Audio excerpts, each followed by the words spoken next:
first is the Pledge of Allegiance. Please rise.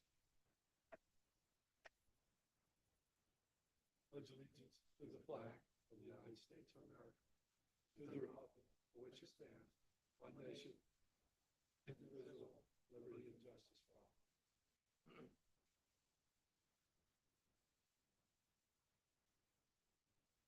We will now take the roll call of the trustees. Devin Conley, Anna Reed, Lisa Henry, Bill Lambert, Charles DeFazio. Let the record reflect all five trustees are present. Now we will move on to the approval of the agenda. Any questions from the trustees? Could I just add one thing here? I'm sorry, this is the wrong one. We're good. Okay.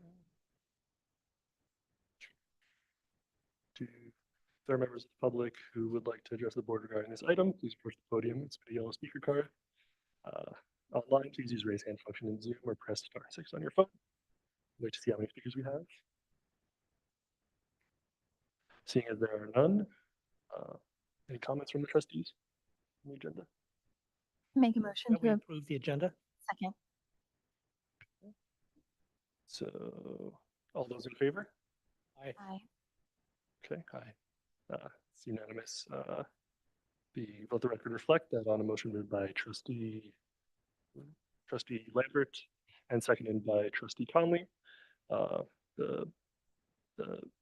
five trustees voted to approve the agenda as presented.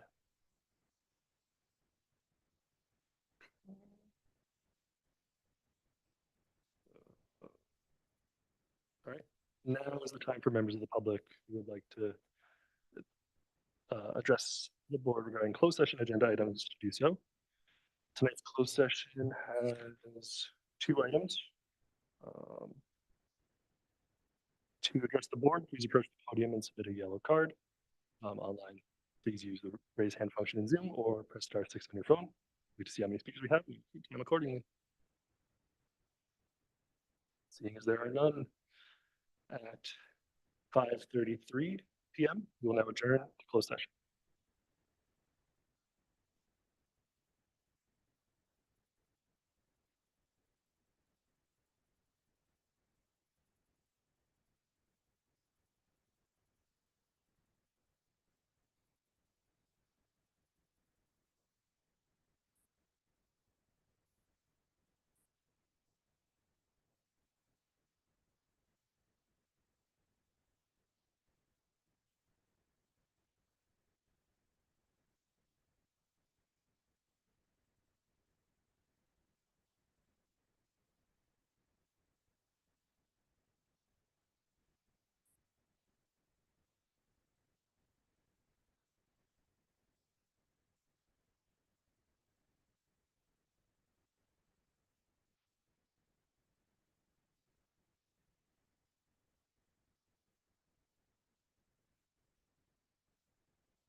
next on the agenda. We have no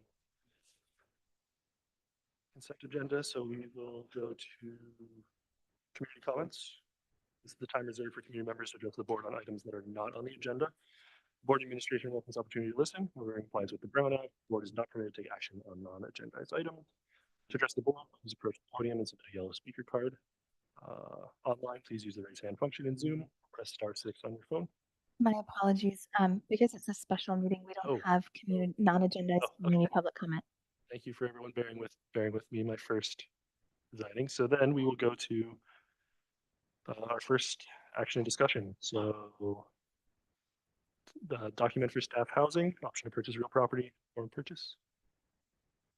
You have one speaker on this. Would you like to hear from the speaker now or? I think we do presentation Okay. first if we have All it.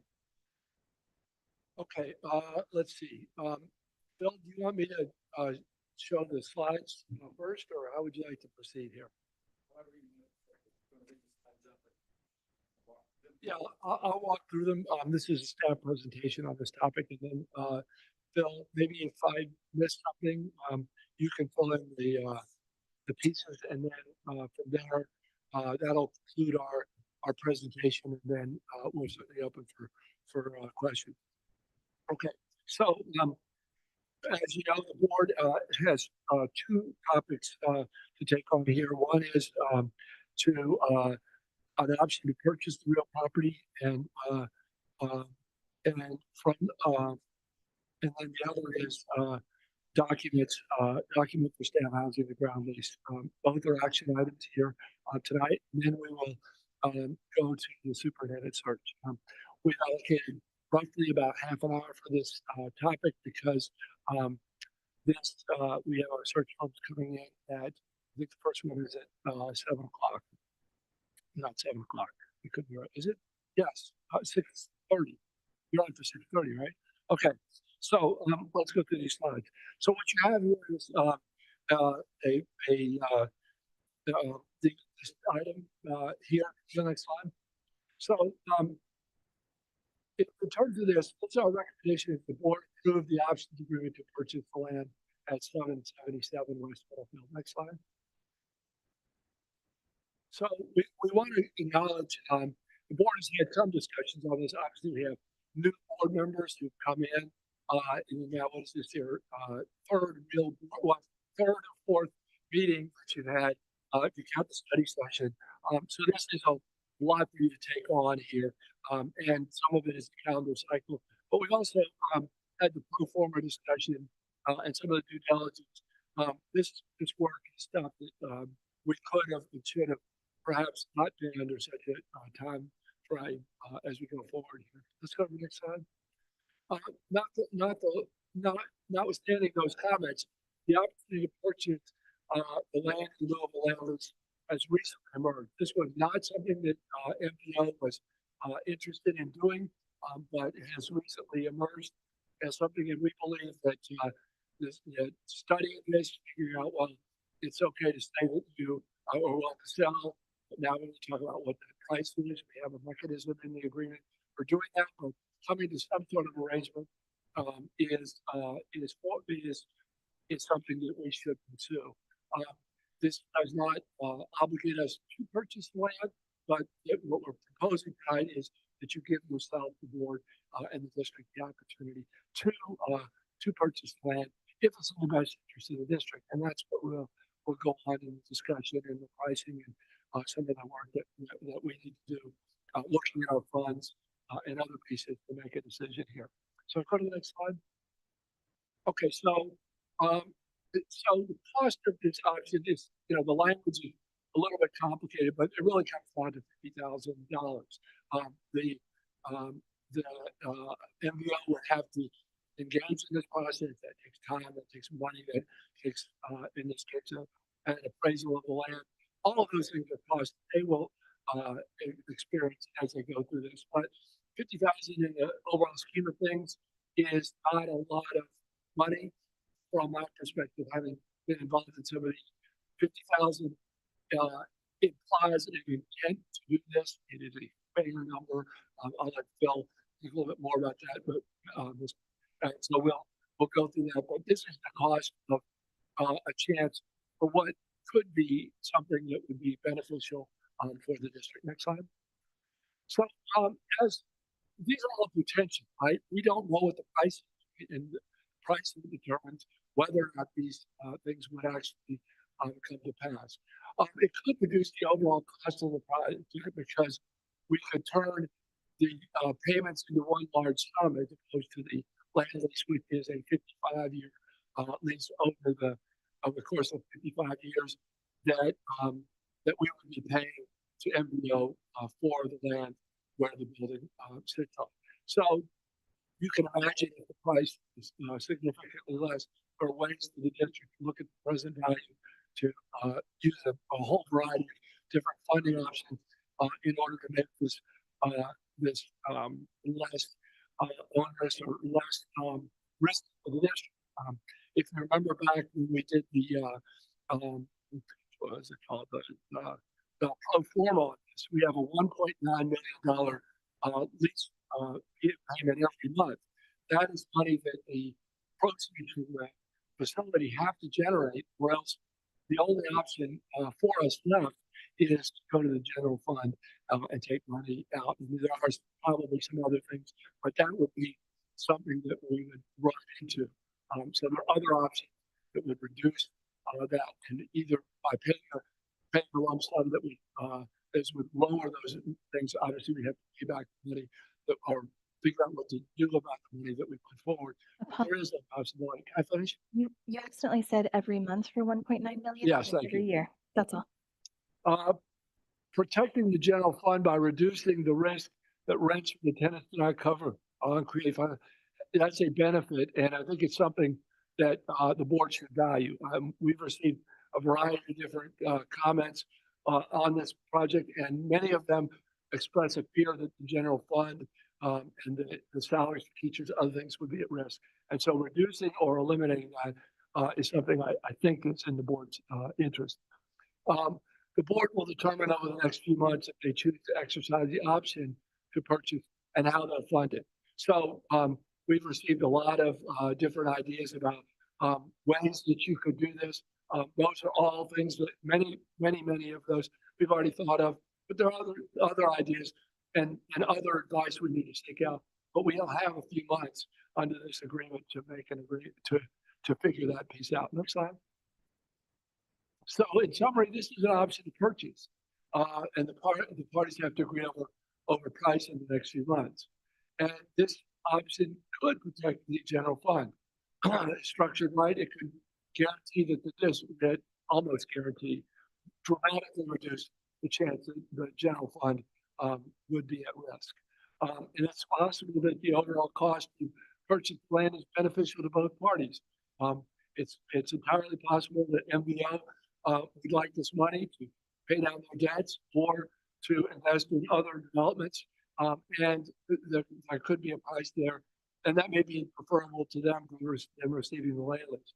But that's only going to be found out as we go through this process. So there are a lot of decisions that the staff recommended are sort of questionable. It's sort of one side or the other. But in this particular case, I think this is an action that you should take. Doing it tonight gives you the opportunity for staff to do as much work on this, for you to have as much time as possible to deliberate. It gets the process started with the appraisals that are mentioned in the process. And so staff recommends this at this time.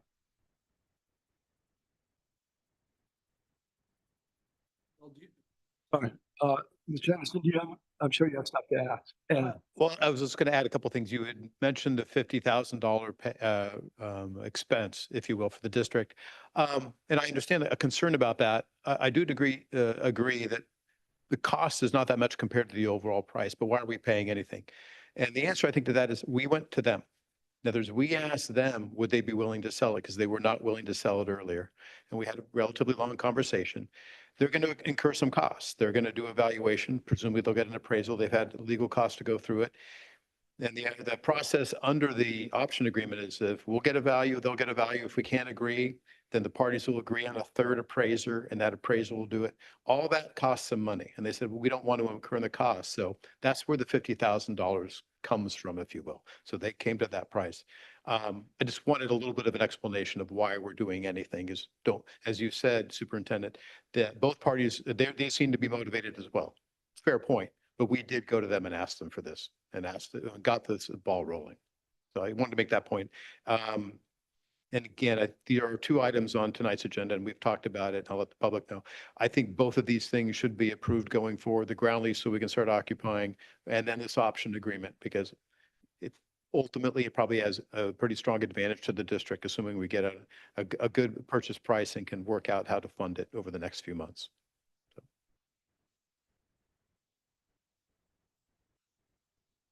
Are there any questions from trustees? I'll just note that as many people in the public have noted in the past, the ground lease has been a discussion item for a very long time. And so many of our questions have been answered. Trustee Henry? Mr. Henderson, could you just talk a little about like what the next steps would look like, kind of the process over the next few months? Yeah. So it's a relatively short time frame. So if we've read through the option agreement, this really through June, we want to get all of this moving. So assuming the board approves this tonight, within the next couple of days, we'll let the developer know we've done it. Both parties, the district and them, will go for their own independent valuations. What that means is presumably we'll get an appraisal, they'll get an appraisal. And at that point, and it's going to happen pretty quickly. It's going to happen within, I think, 60 days. And as I said a moment ago, at that point, then we in essence swap appraisals. And what can happen, depending on where they value it, where we value it, and how far away we are, the appraisers might have a discussion, the attorneys might have a discussion, the parties might have a discussion, and we'll go, if you will, back and forth a little bit, presumably, unless we all agreed on the exact number right off the bat. And then we would, as the superintendent pointed out, how are we going to fund whatever that number is going to be? And that's going to be, I will call it a discussion in tandem with when we're negotiating with the developer. So over the next couple of months, this board will have to go through some math, if you will, to determine how are we going to ultimately pay for it. If it costs X, I don't know what X is yet, whatever X is going to be. And that would be going in tandem. You're not going to exercise the option until you know for sure how you're going to pay for it and that you want to buy it. Because once the option is triggered, your closing is within 20 days.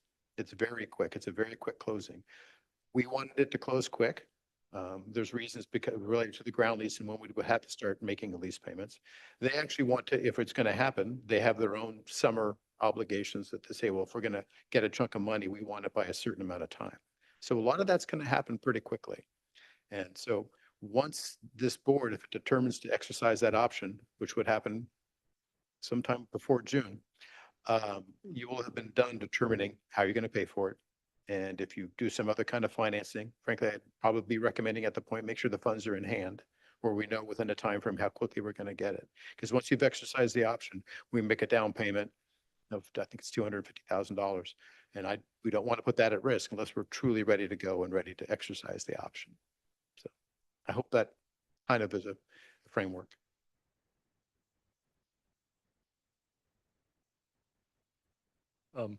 And just to clarify, if we choose to go forward on this, we're still under no obligation to purchase the property. If we can't come to a number that is acceptable or something that we think is in the financial best interest of the district, we don't have to purchase it. Correct. You don't have to purchase it and they don't have to sell it. So both have the ability, if we can never come to a value that we agree upon and they can decide, they can walk away and we can walk away. Thank you. Any other questions, trustees? No.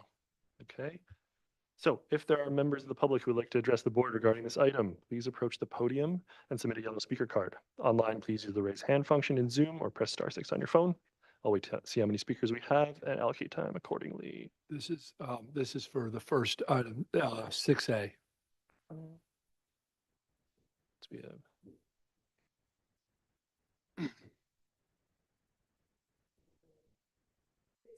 6A. we have 3 in-person speakers and 2 on Zoom. Closing the Zoom amount. We usually start with in-person, so see, I'll start with in the order received. Ms. Hendra? Hi, good evening. I'm here to urge you to, One moment, I think we have the 3-minute timer. Sorry. Apologize. okay, I'm here to urge you to not sign the 100,000 agreement for option to purchase. We absolutely need to explore other options first instead of looking desperate to MVO. Well, we already are. So that, because right now they just can throw any number at us because they know it. Dr. Skelly, you mentioned just now that the option could protect our general fund. But in my opinion, what will absolutely protect our general fund and even other funds is an exit strategy from this disastrous project.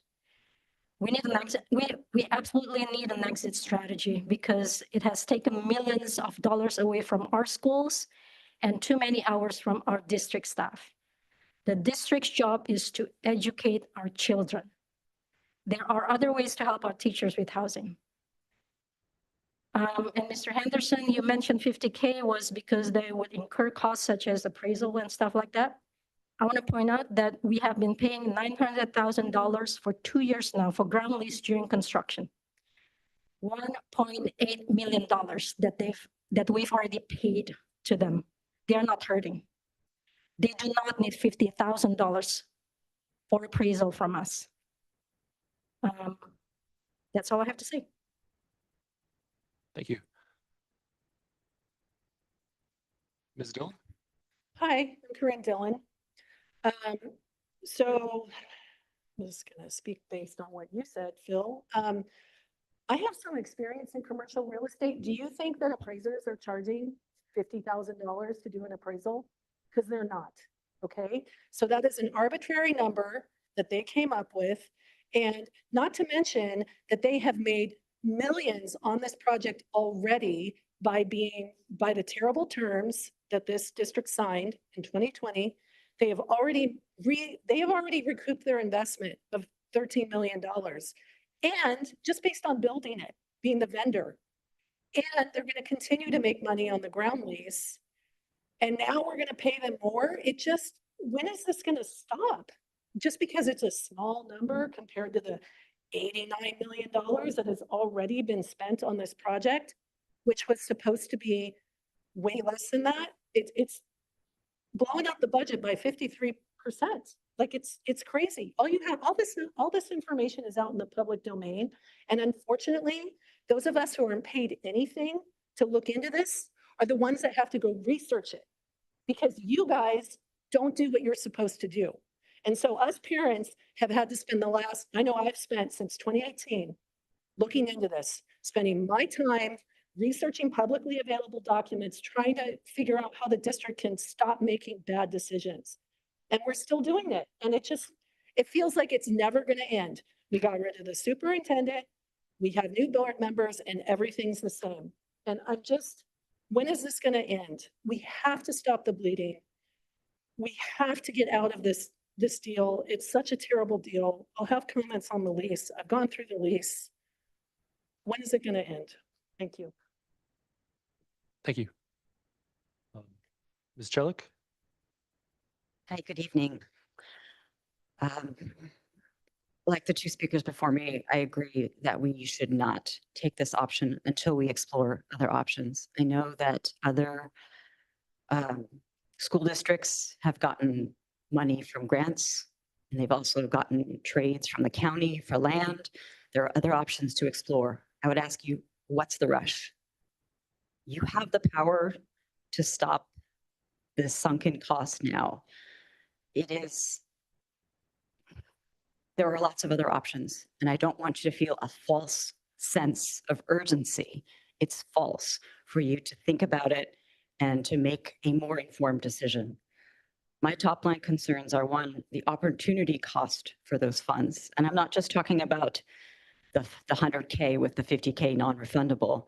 I'm also just talking about if you do have that short period of time to negotiate, to buy, that's spending a huge chunk of Measure T or a loan that again is going to be paid by voters and taxpayers who didn't sign up for this. If you look at the advertising for Measure T, the first things on there were safety, right? And the science in our classrooms, right? Only if you go into the details would you be able to see the staff housing project. And I do feel like it was a vanity project for the former superintendent, right? Talked about at his conferences and whatnot that we also paid for. So I would rather get out of the real estate business and get back into student-facing investments. Put that money into making those welding and wood shop and metal shop classrooms that were mentioned in the language of the bond of Measure T. I would like to also just raise the awareness that this, just like the fencing when it was called perimeter controls, are things that many of the neighborhoods didn't ask for, didn't vote for, weren't informed upon. And yeah, you might say, okay, it's too late now, but it's not too late to get out. Do you want to spend more and more of that money on real estate rather than facing our children? So I would say, don't even pay the $50,000. What's the hurry? What's the cost? Find other options. I really want more transparency about the things that have happened in Measure T and the things that are going to happen with Measure AA. And I just want to have that investment done in a way so that we can see it for our children, for the community, the children of our community. And I'd also like a little bit more transparency on the numbers of the teachers, the staff who actually asked for this. That's not something that's been released. The first number I saw was in the Voice article. Thanks very much. Thank you. Now we'll go to remote commenters. Mr. Gurunathan.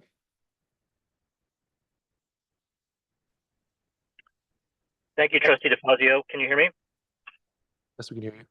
Okay, I'm sorry I'm not there in person. I'm on my way, but I'm in the car.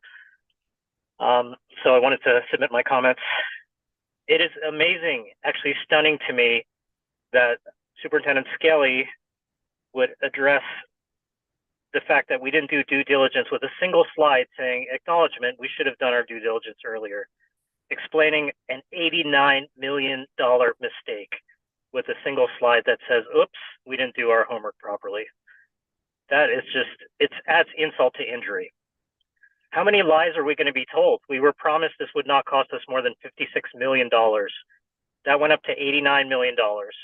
And now you want to put another $20 to $50 million into this? I want to remind you, every mistake that has happened is because we are moving too fast and we didn't do our homework. Now is the time to slow down and not enter into more agreements until we evaluate all of our options. Because Miramar has us by the balls. We all know that. We were also told the rent would cover the ground lease. Why is the ground lease such an issue that you're panicking over right now? We were told you would be able to rent these units and cover the ground lease. For the board members, especially the new board members, you're a new board. I'm asking you to have the courage to say no, to say enough is enough, and staff is not always right with their recommendations, because look at what their recommendations have gotten us so far. They're not always right, and Phil Henderson is not always right. I don't know why we would believe anything he says. He's the one who got us into this mess without doing due diligence that we were supposed to do. You do not want to be known as the board that made the $50 million mistake following the $89 million mistake. And while you guys are playing monopoly money with millions of our dollars, our hard-earned taxpayer dollars, I get emails from the schools asking for donated snacks and donated maxi pads and parents to take home laundry because they don't have laundry services, and asking for donations of used shoes so we can raise $1,000 here, $500 there. While you guys are off playing property developer with millions of dollars, where is your focus? Please take the time, slow down, and evaluate all the options to get us out of this money pit and get back to the job at hand of educating our kids. Thank you. Thank you. Next, Ms. Liu. Hi, thank you. I just want to call in and say I agree with all the previous commenters. We shouldn't rush because this, I mean, we are in this deep hole and rushing it will make things worse. So please explore all the options. Explore with the county, explore with, neighboring district. See if you can do a land swap or something, but like don't, pay somebody $100,000 just to sit down and have a discussion and then end up losing $50,000 just because, that's what you signed for. Like just to go to be able to buy something that you already overpaid to begin with. So it's just a bad deal overall with everything. So yes, please, please, please, do your due diligence. If you know you make a mistake, this is your time to figure out how to fix it, but without digging us in deeper depth at the cost of all our students learning. So that's it. Thank you. Thank you. With that, that's all of our public comments. Are there any comments from trustees? Trustee Lambert? Yeah, thank you.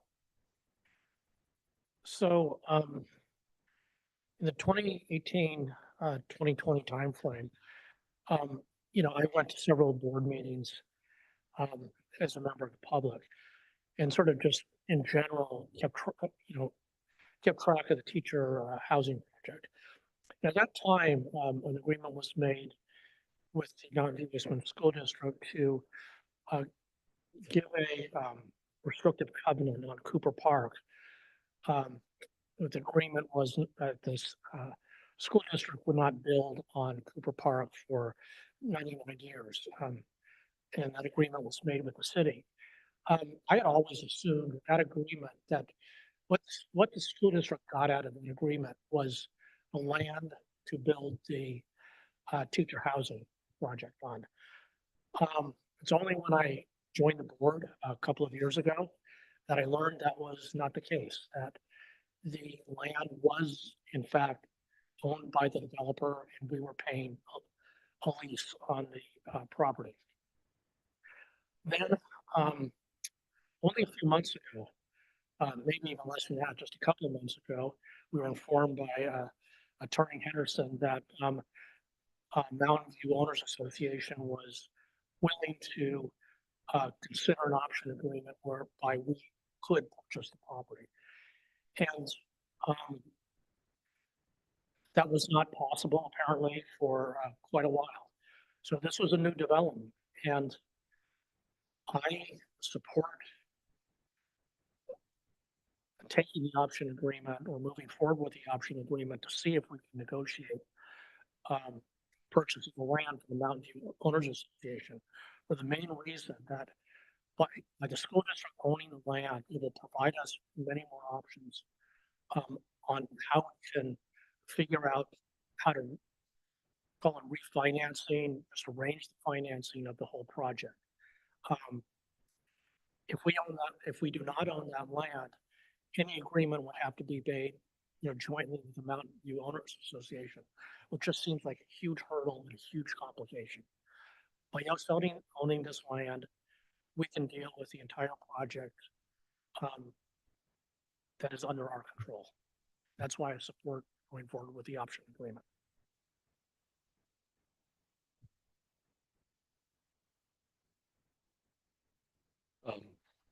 Yeah, I think, right, generally, I believe that the option to purchase, like, there's no commitment for us. I'm not happy about spending $50,000 to get it, but it provides us a decent amount more flexibility in going forward with this project, and how we want to do it is whether that's, as the various opinions of the public on this, we can explore that and we can figure this out. But I think we have more, more flexibility with what we can do if we own the full thing itself.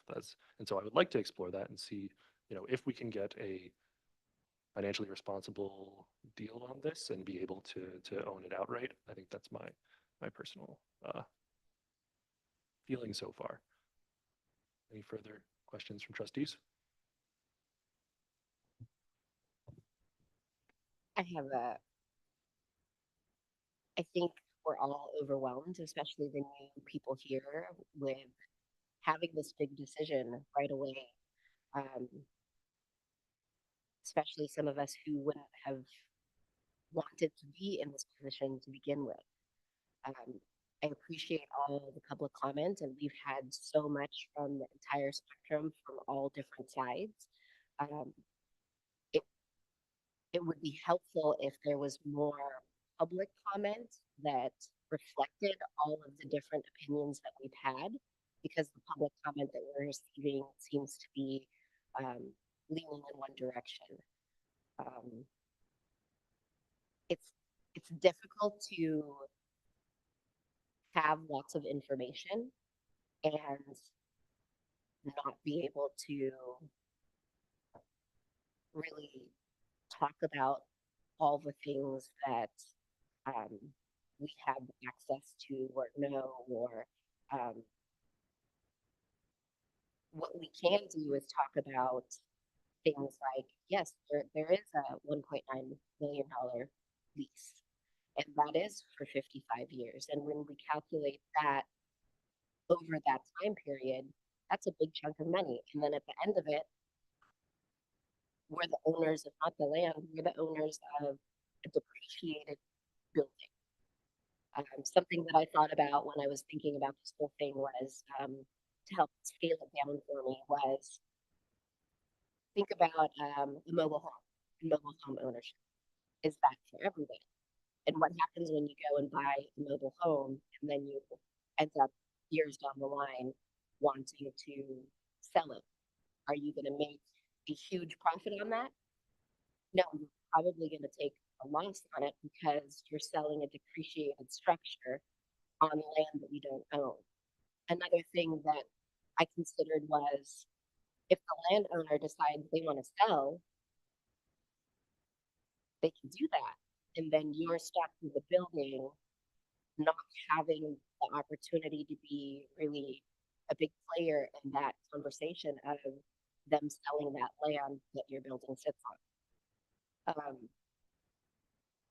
As Charles mentioned, yeah, $50,000. We don't want to spend more money on this. We would prefer not to spend money on this. But being owners of the land seems to open up a lot of the suggestions that people have been commenting on and emailing in without having to loop in MVO in the process at every decision we make. And so it seems that it's going to create a less complicated situation for us to move forward in potentially some of the directions that are being suggested without having to continually talk to other stakeholders.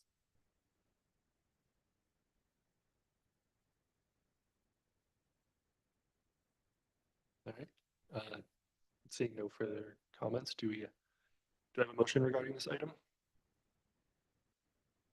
I move that the board approve the Mountain View Westman School District MVO option agreement and PSA form dated 23 January 2025.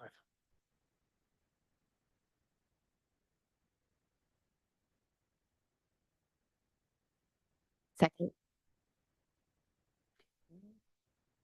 All those in favor? Aye. Aye. Aye. Let the record reflect that on a motion moved by trustee Lambert and seconded by trustee Reed, all 5 trustees voted to approve the motion.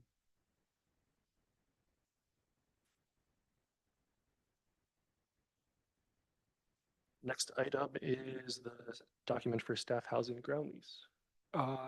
I'll turn this over to you right now, Mr. Henderson.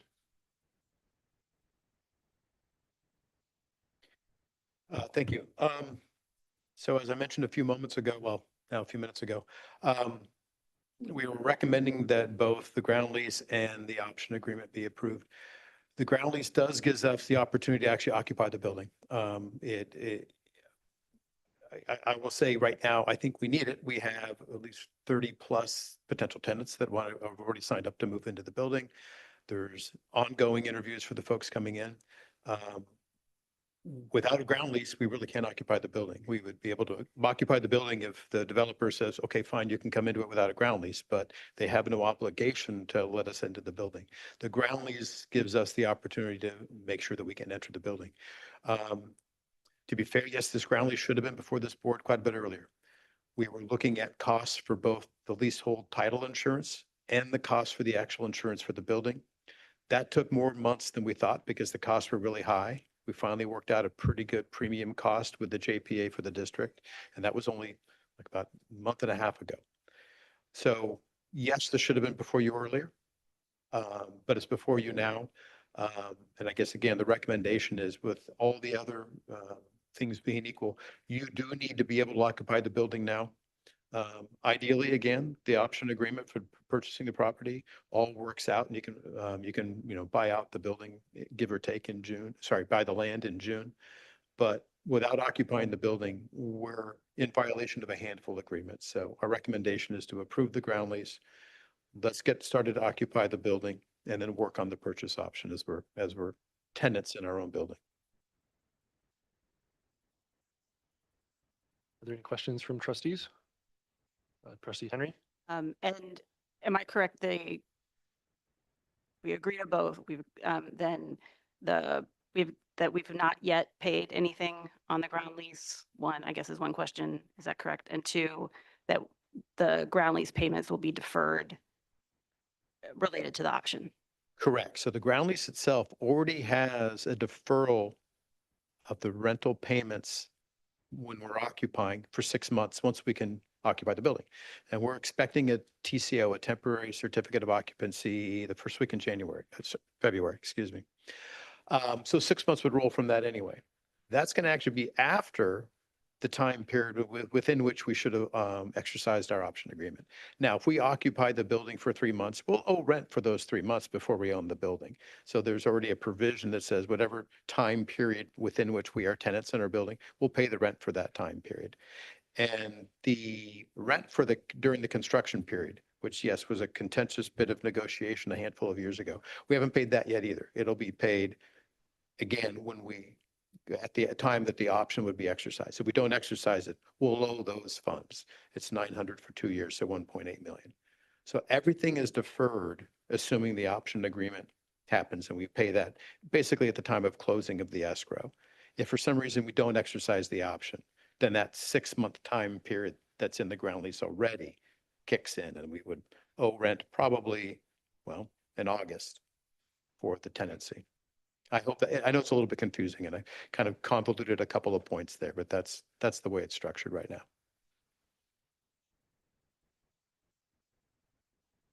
Trustee Collin? Yeah, thank you.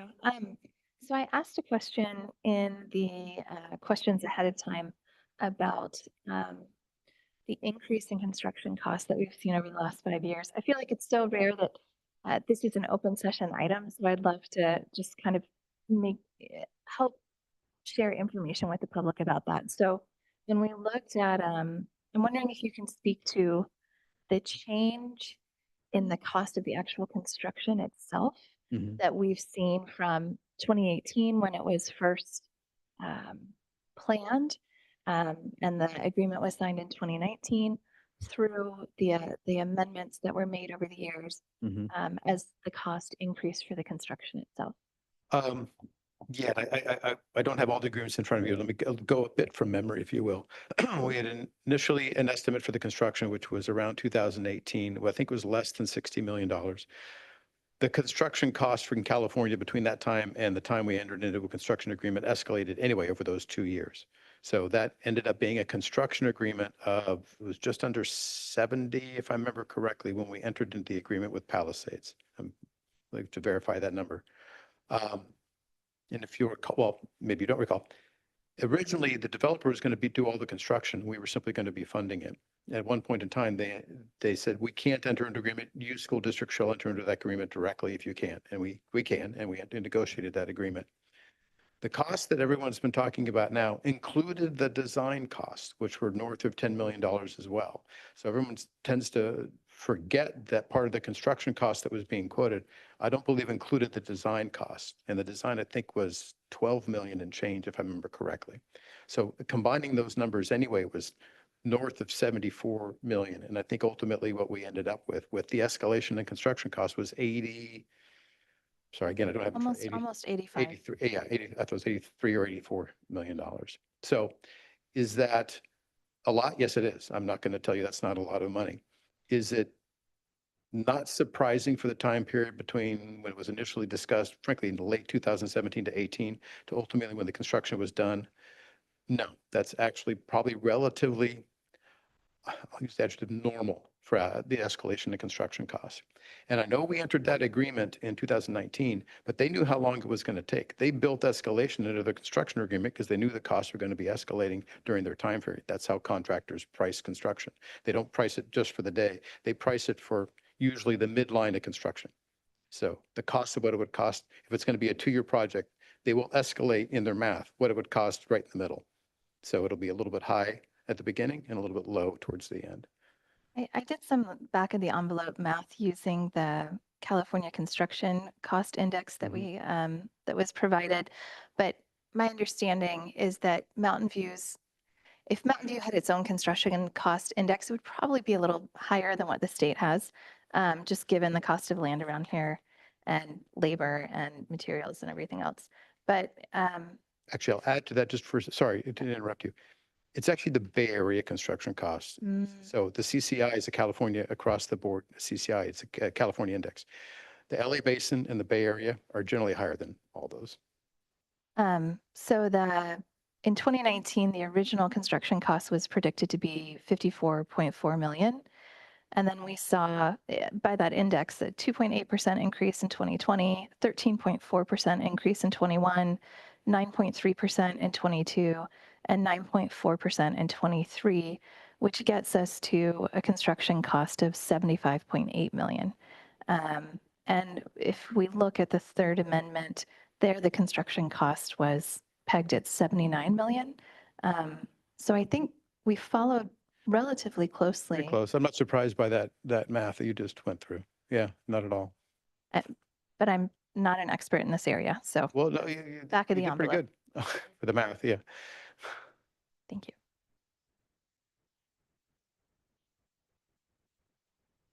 And then you mentioned during the presentation, right, that until the ground lease is signed, we can't legally occupy the building, right? Remind me, it's also not just our staff that would be prevented from occupying the building, right? Like we have other units in there for other stakeholders here, right? Yeah, in essence, nobody from quote unquote our side. And when I say our side, I mean our project management company, Wind Construction, our own staff, our employees who want to move in the second or third week in February. The city has 20 units. They're starting to lease those up. Those 20 units wouldn't be allowed in. And, we'd have to go hand in hand, frankly, to the developer and say, will you let us in without a ground lease, please? Because X, I'm not sure what X is, because we'd have to come up with a basis for asking to be let in. I don't want to go as far as say we'd be trespassers, but it's not our land. We own the building, and the ground lease, again, as I said, should have been approved a few months ago. Well, at least a few months ago, but it's here now. Trustee Reed, did you have a question or I thought I saw you.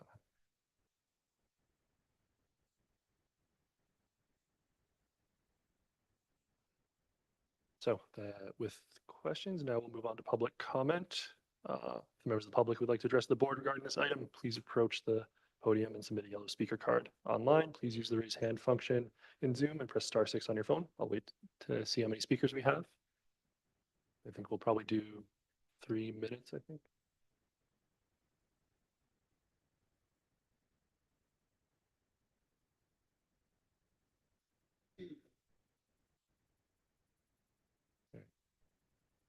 We have 4 in person and 1 remote. I'm going to close the remote now, but I've noted who wants to speak. I'll start with in person. I think I have the order of this. Ms. Hendra, I think you're first.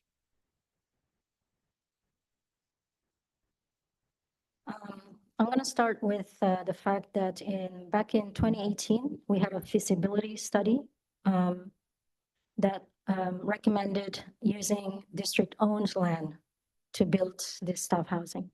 The recommendation was to use either Cooper Park and or Wisman School lands.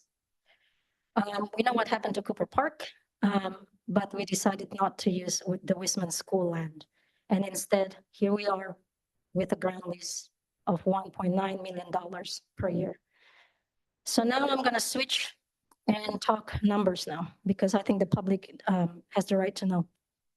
This project never made sense from the beginning. We paid $89 million for access to 123 units, and that amounts to $723,000 per unit. The city paid only about $3 million for access to 20 units, and that amounts to $150,000 per unit. 723, $150,000. And the ground lease of $1.9 million for 144 units, the entire project, is equivalent to $1,100 per month of rent per unit, and it goes up every year. All of this, plus management fees, are the responsibility of our district and our district alone. No more contributions from the city. In what world does this really make sense to anybody? The district has not released the numbers on how many district teachers have shown interest. If there are not enough interest within the district, they would be forced to rent the units out to other neighborhood districts. In other words, our school community is subsidizing the city and other districts' employees for 55 years. That's the term of this ground lease. We voted for the bond money to be used to take our schools to the 21st century. And what have we got so far? It is a travesty. Where are our arts and science labs, metal woodworking and welding shops? We might not even get the quality teachers that you promised us with this catastrophic project. Where are the numbers? We need to know how many teachers are actually showing interest. So let's not kid ourselves on this. This project is all about the political ambitions of certain people in this district. Past or present. That's all. Thank you. Thank you. Ms. Chelik?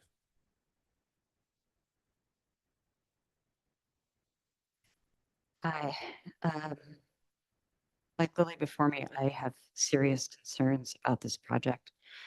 Even going back to who gave you this advice, you as a district, as a board, all those years ago, when the feasibility study said, don't go forward unless you own the land.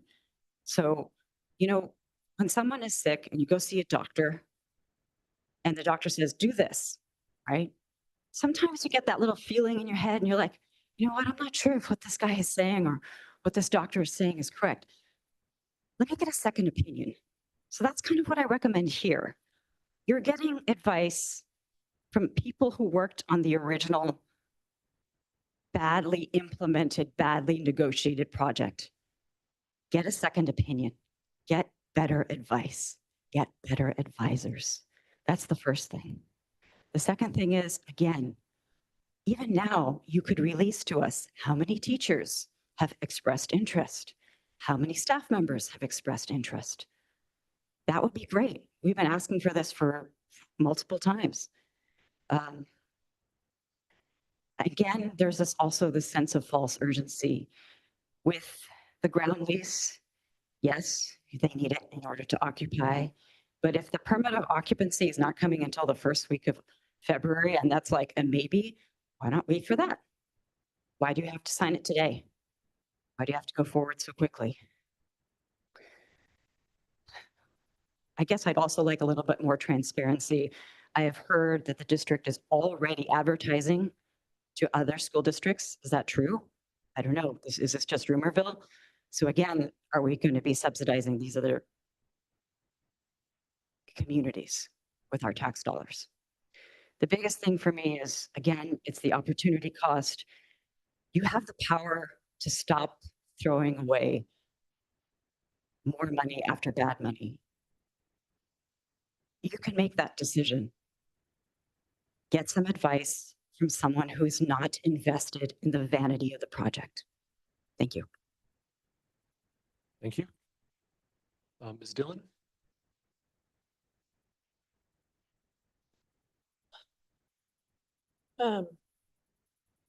So as many of you know, I've studied this district and been involved in the district stuff since 2018 for many years. One element that never actually was on my radar was the advice we're getting from legal. And tonight it is now on my radar and I'm going to be watching it because what he just said is completely false. I sent all of you an email today with the attachments and the exhibits. So the design costs started at $1 million for the November 2020 original agreement. They did go up to about $5.7 million and pretty much stayed there for all the other amendments. So him saying $10 million, he's literally doesn't even know. He's supposed to be advising you guys. And what he is saying up here is patently false. It is false based on the documents I sent you guys. I just am so concerned about the advice that you're getting is not even accurate advice. I mean, I've spent hours on this over the last 2 days just trying to dig up documents and send them to you guys. And they're from the district website. So I'm super concerned about that. I'm super concerned that he said 30 tenants have signed a lease. We're talking about 144 units. 30? I mean, that's not enough to pay a $1.9 million loan. So I'm still going through the documents, but what if you don't sign the lease, which I think what I read in the lease is you don't get COE, you don't get certificate of occupancy from the city until you sign that. So then you just have to pay the $900,000. Let's do that and not sign this lease. You guys, the lease requires $85 million in insurance. Do you know how hard it is to get insurance on an apartment building in California? And you know how much harder it got 2 weeks ago with the LA fires? It's not happening. Like, nobody has even talked about that. He didn't talk about it.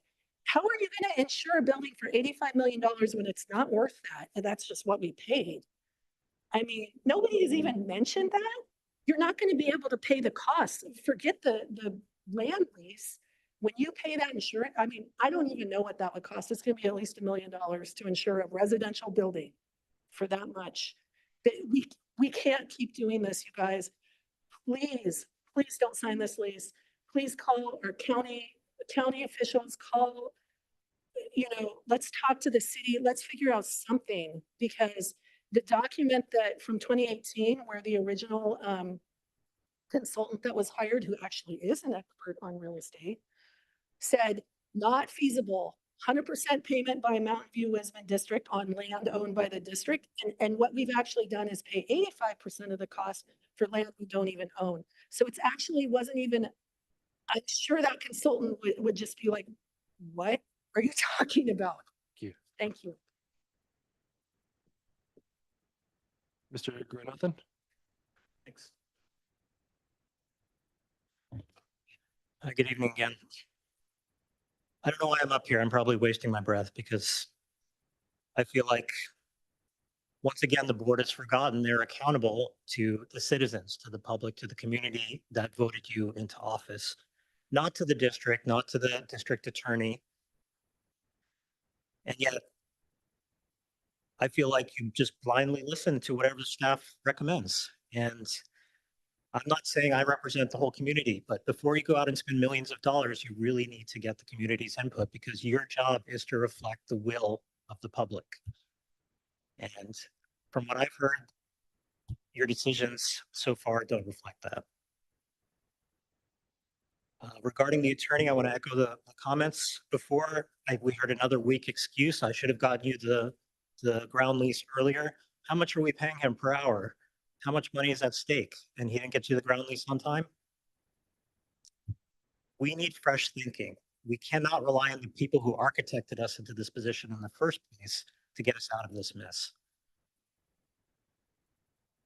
Here's another idea, which I don't expect you to follow. Don't sign the ground lease. Tell the people who reserve spots that the project is on hold indefinitely. Compensate them somehow. Say this is not looking like a good deal for the district and we're reevaluating other options. There are ways to pause this and to get out of this. It's not such a rush that we have to jump today. And please tell us who is living there. If there are 30 people, tell us who are they? Are they teachers? Are they from our district? Are they city staff? Are they somebody else? Again, you're accountable to the public, but all of your business dealings on this are done in closed session in secret. We don't know what's going on.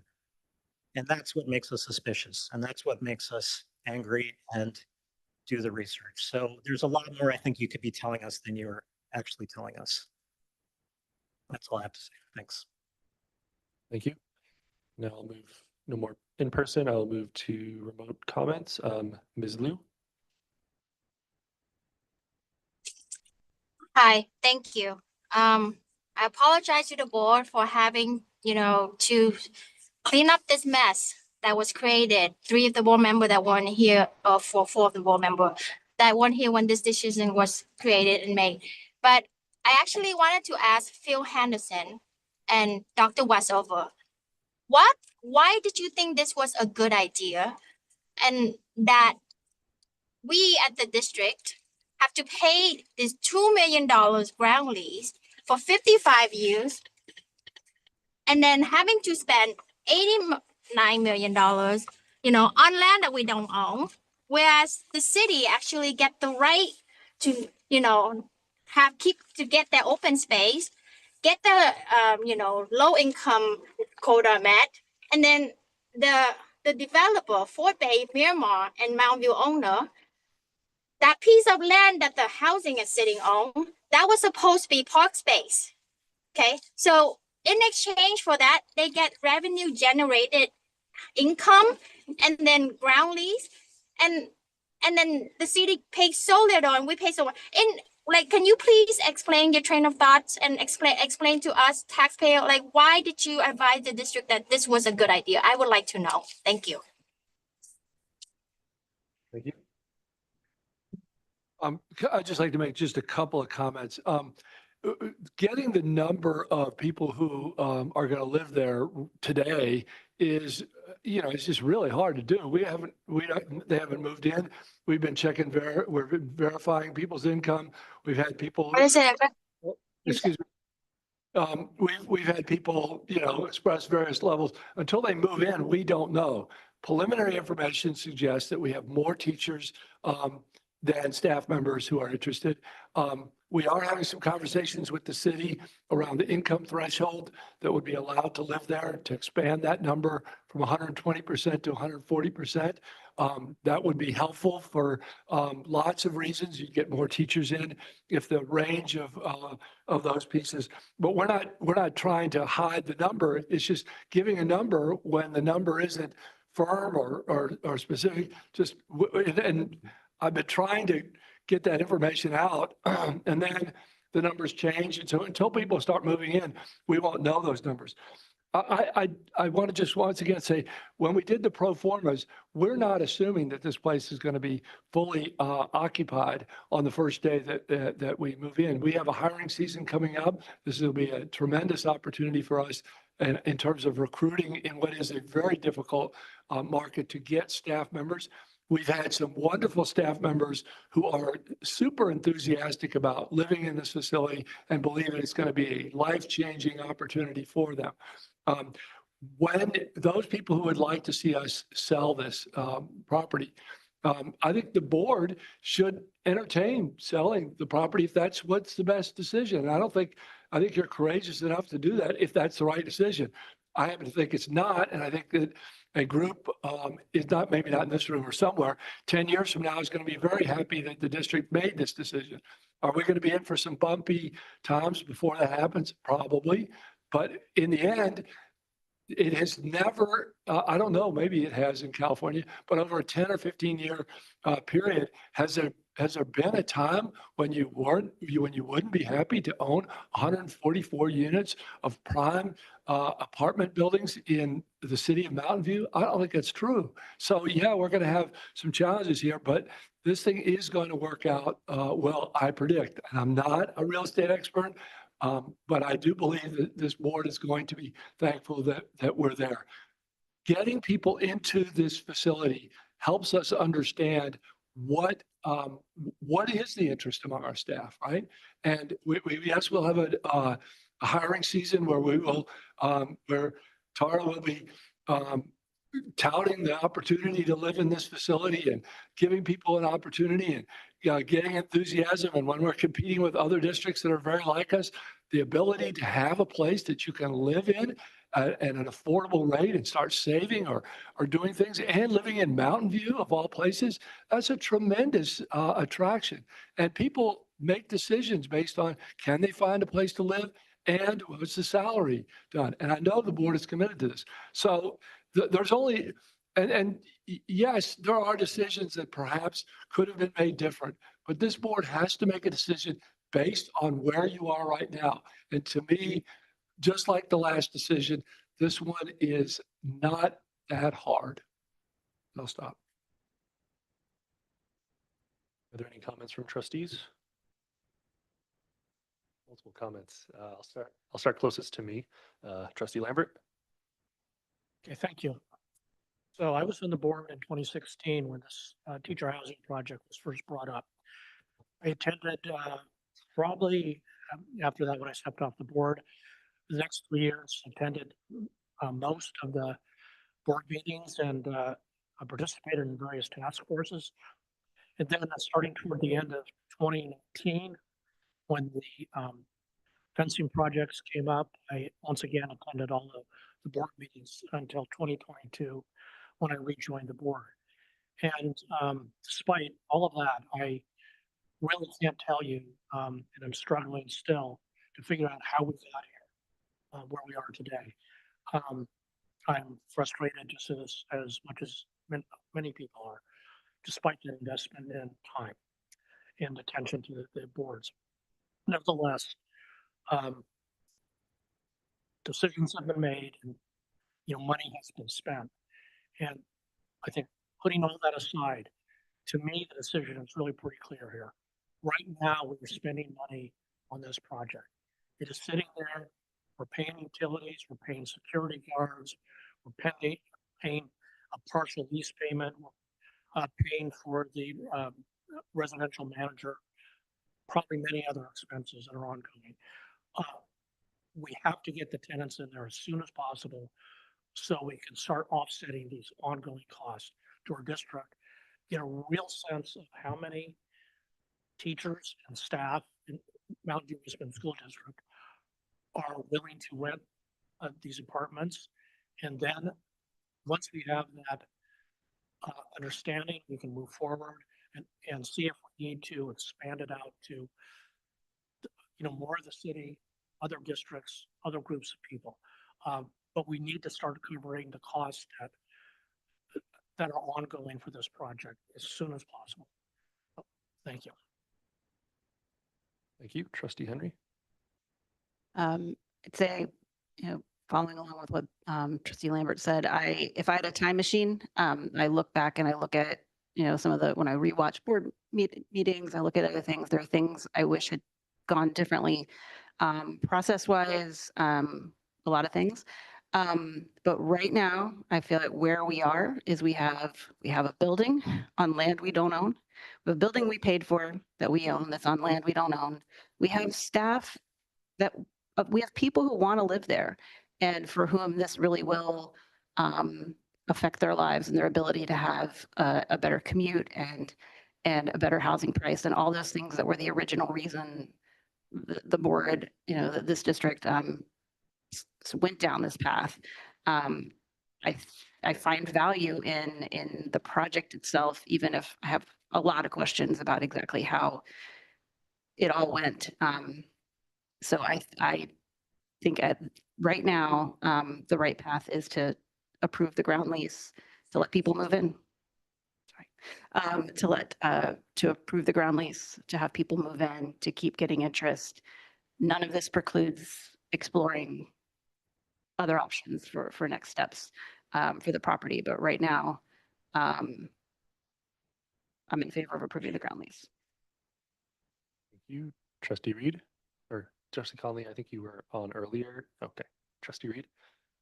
I have a similar sentiment to Trustee Henry in that if we could go back, sure. A lot of people brought up a lot of great points, a lot of things that I agree with, but the decision has to be made based on the cards that we have in front of us. And there are people that want to move in. And if you've spoken to any of those people, some of them are extremely excited for this opportunity. And my hope would be once people start moving in, that excitement then turns into fruition. And then there's more excitement and buzz about it within our community. And that will attract more applications for us in the future. That will attract more people to the district that we can't currently tap into. So for me, it's do I want to be here? No, but I don't have a choice in that. I'm here. So I have to make the best decision for how best to navigate through the situation with the cards that I have. And to me, that's approve the lease so that we can get these people that are excited to be part of this moved into their units. Conley? Yeah, I mean, I definitely appreciate hearing from my colleagues on the board tonight and from the public and all of the communication that we've gotten from the public.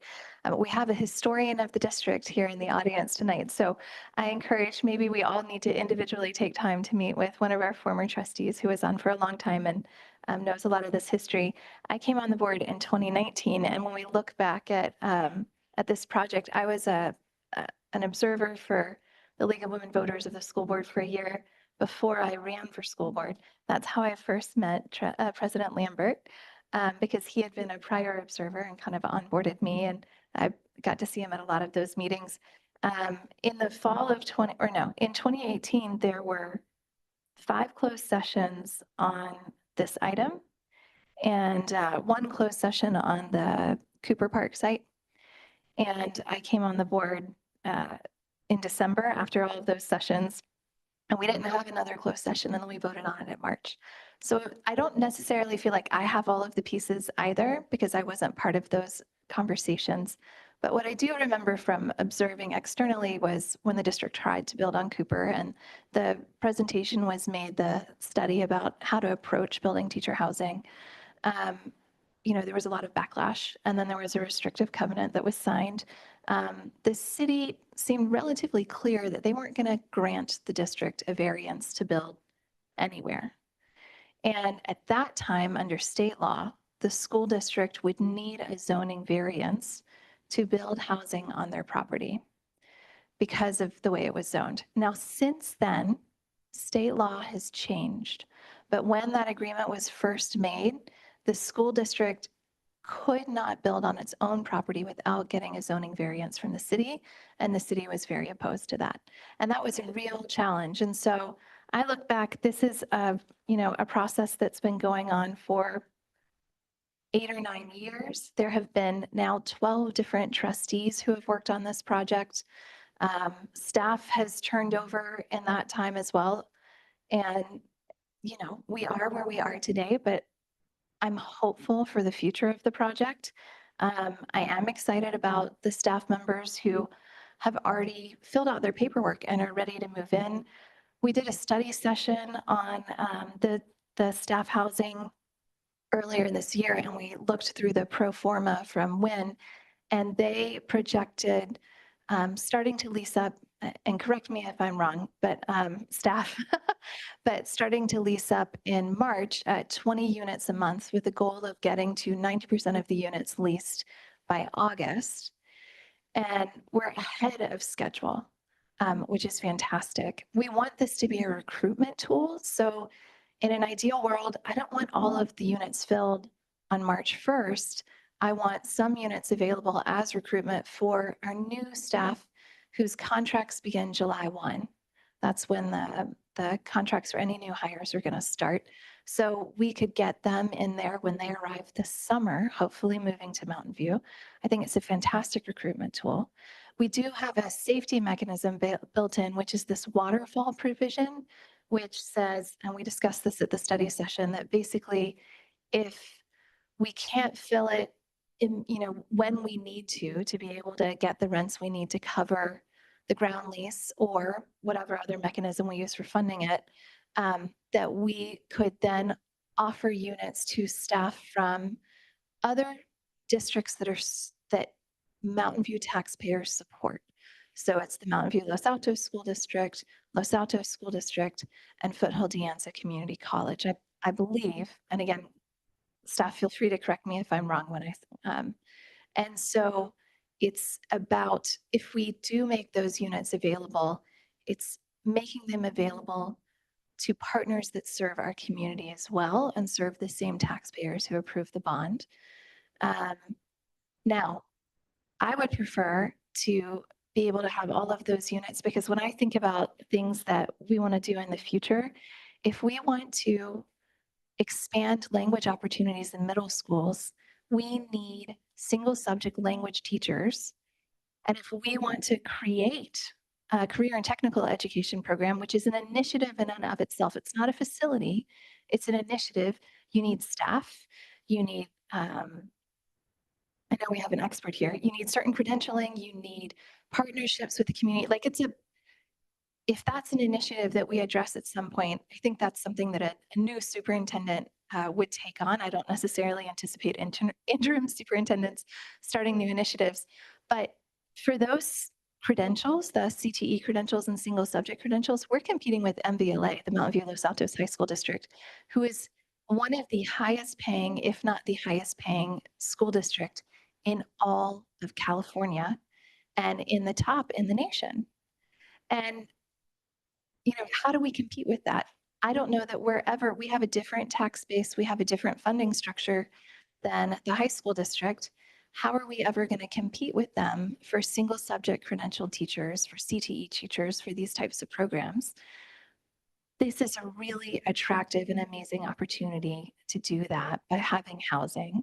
And I would like us eventually, hopefully, the original plan was to build a pipeline so that teachers, and this was what I observed in the school district's conversations before I was even on the board, so that teachers could rent at a reduced rate and be able to build up savings over time. Those savings could go towards a down payment, and there are different organizations that will partner with teachers on a down payment. So they would do matching funds so that those teachers could then move into home ownership. And I still hold that goal for us. If there are ways to bring down the rents so people can have that savings base, that's fantastic. And we have opportunity to discuss that moving forward. But at the end of the day, I think there's a lot of opportunity here. And I'm excited for the next steps and how we move forward. And then I do want to, the city is a partner in many things that the school district does. And I know there were some comments about the city's contribution to this project. The developer donated the parking for the affordable housing units for our building as part of their community benefit to the city, and that's valued at $13 million. Parking is incredibly expensive. And so the city considers their contribution to the project to be $16 million, the $3 million that they paid, but then also the $13 million community benefit. And so if you divide that by their 23 units, it's about $696,000 per unit, which is less than $723,000 per unit that we paid, but it's not as significantly less. Now, we can debate whether or not that parking should have been considered a real city contribution, but I did just want to clarify that as well. Thank you. Yeah, I'll keep myself brief because we have folks waiting after this. And folks who know me know I can talk about housing issues nonstop. Friends and family are well aware that's something that I will always talk about, but I'll keep it just, I think, I'd like to echo everyone's, I think, both appreciation and reservations about kind of where we are right now.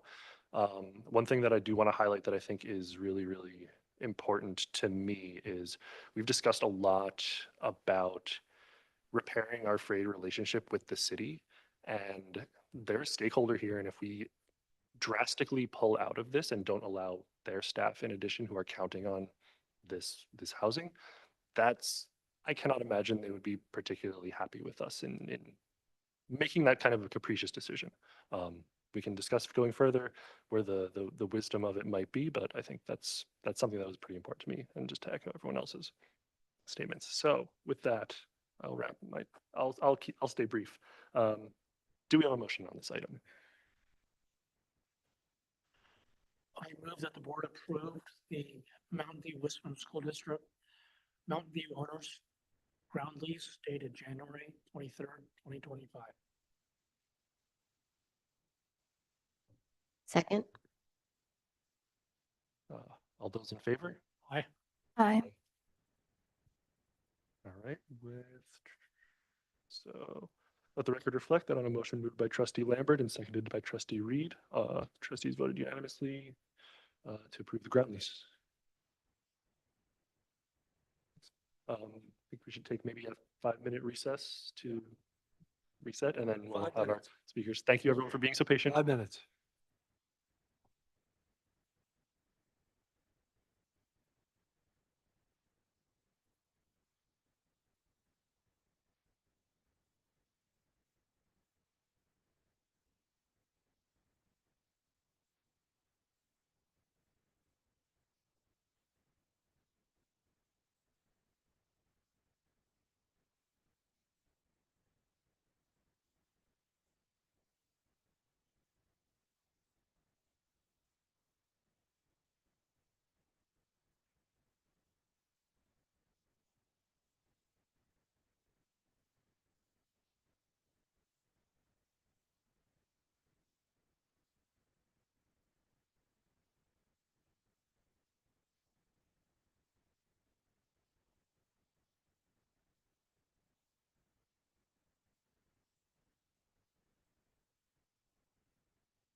Do I have to announce the time? All right, I think we're ready to move on with our next item. All right, so the next item here is, excuse me.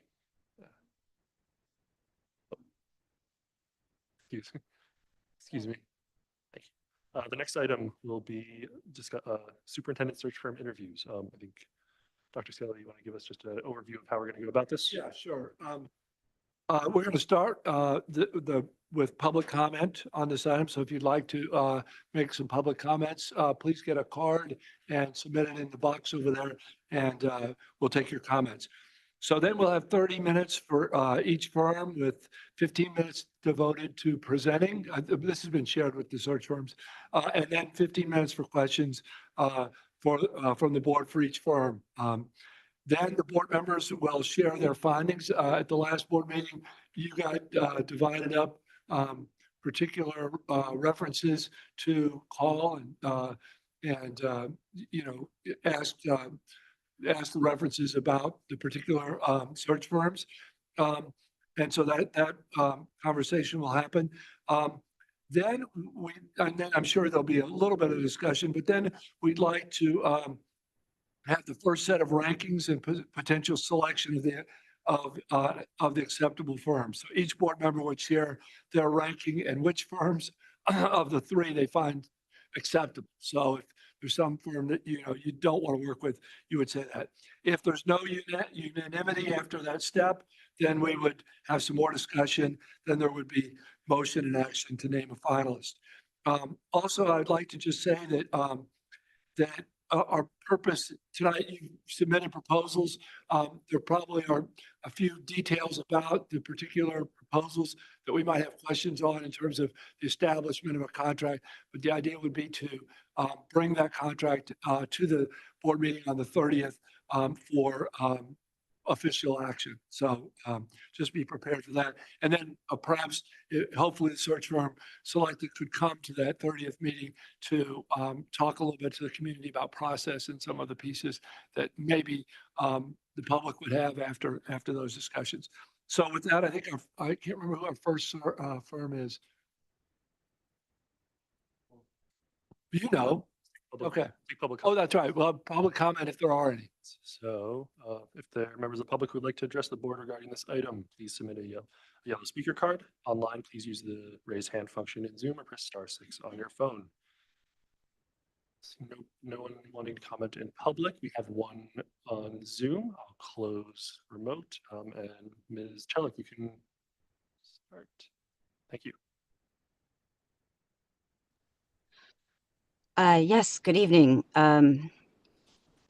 I guess I hope that as we go through this process, that the search firms really do their homework about our district.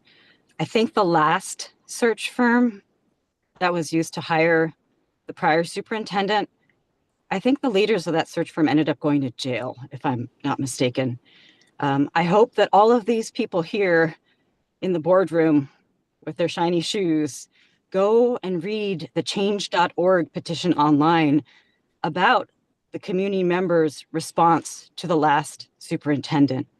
I hope in listening to the past hour plus of comments from the community about the housing debacle and the comments from the board members saying, I wish we weren't here, that they can see that the cost of tens of millions of dollars from bad decisions from our superintendent and lack of board oversight, what it cost our community and our voters and our school children most of all.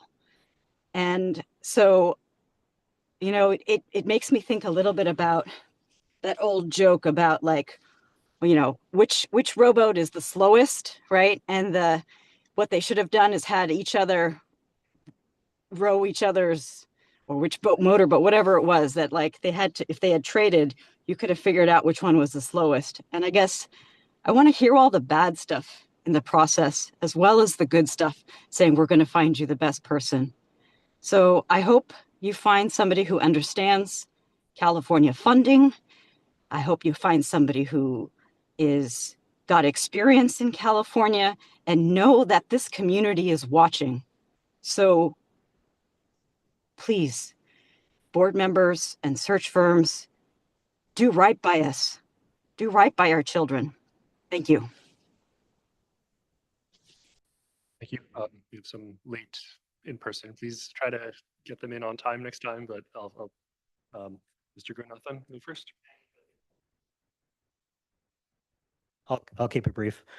I want to ask the board to consider adopting a policy that limits search firms' ability to come back and engage us in mentoring or coaching or leadership development or any of the other things that we have seen scandals arise before with search firms colluding to get additional business for themselves or their partners or peers. So I don't know exactly what this policy looks like, but I just want to plant the seed for you to start thinking about how can we make sure this doesn't turn into another situation where we are exploited. Thank you. Thank you. Ms. Hendra? I wanted to add to what's been said by the two previous speakers. All of you had been here from the beginning when we talked about housing and all that. That is the legacy of the former superintendent. Okay, that you even heard some board members who were here before, and they didn't even understand how we got here. So what I'm trying to say is, it is you have as much, no, I wouldn't say power, but please be very, very cognizant about how the community is feeling right now, what we need to get out of this and repair the 10 years of his legacy.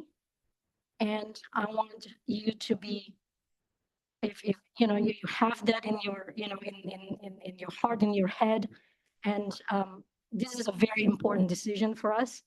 I'm a 10th year district parent. My kid started the same time he was here. Okay, there's so many bad decisions. And so please listen to our community. You know, get somebody who knows California, maybe not, knows the Bay Area or whatever it is, but first of all, somebody who actually cares about our children and not about political ambitions. Thank you. Thank you. I see one other Zoom hand went up. Please, I closed the remote commenting, so please feel free to send email to the trustees for public comment. I think there'll be, we want to hear all feedback too, so thank you. All right, with that, I think we'll have our first search firm presentation. Let's see, can you hear me okay? Yeah. Okay, good evening trustees and all the staff who I think they've slowly disappeared a little bit, but community also and fellow search firm consultants. My name is Nicole Anderson and there it is, perfect. I come to you representing McPherson and Jacobson. I am in a space now of, I think, search number 15 in the last 6 years. I am also someone who shares a space as a parent, first and foremost of 3 children, one in college, one in high school, both seniors, and a 6th grader. I start with that because I also use that as my lens for how I do searches. As a mother, I do expect excellence in our school system. But I also put my lens on as an educator. So I come to you in year 26 as an educator. I'm kind of a unicorn in this search space. I started as a teacher who aspired to be a basketball player and go to the WNBA. When that didn't happen, I began to be a teacher and a coach. It happened to be at a high school named Jesse Bethel High School. So if you're familiar with that, that's in Vallejo. It also happens to be named after my grandfather. I stand on his shoulders. He has a history, which is pretty near and dear to me.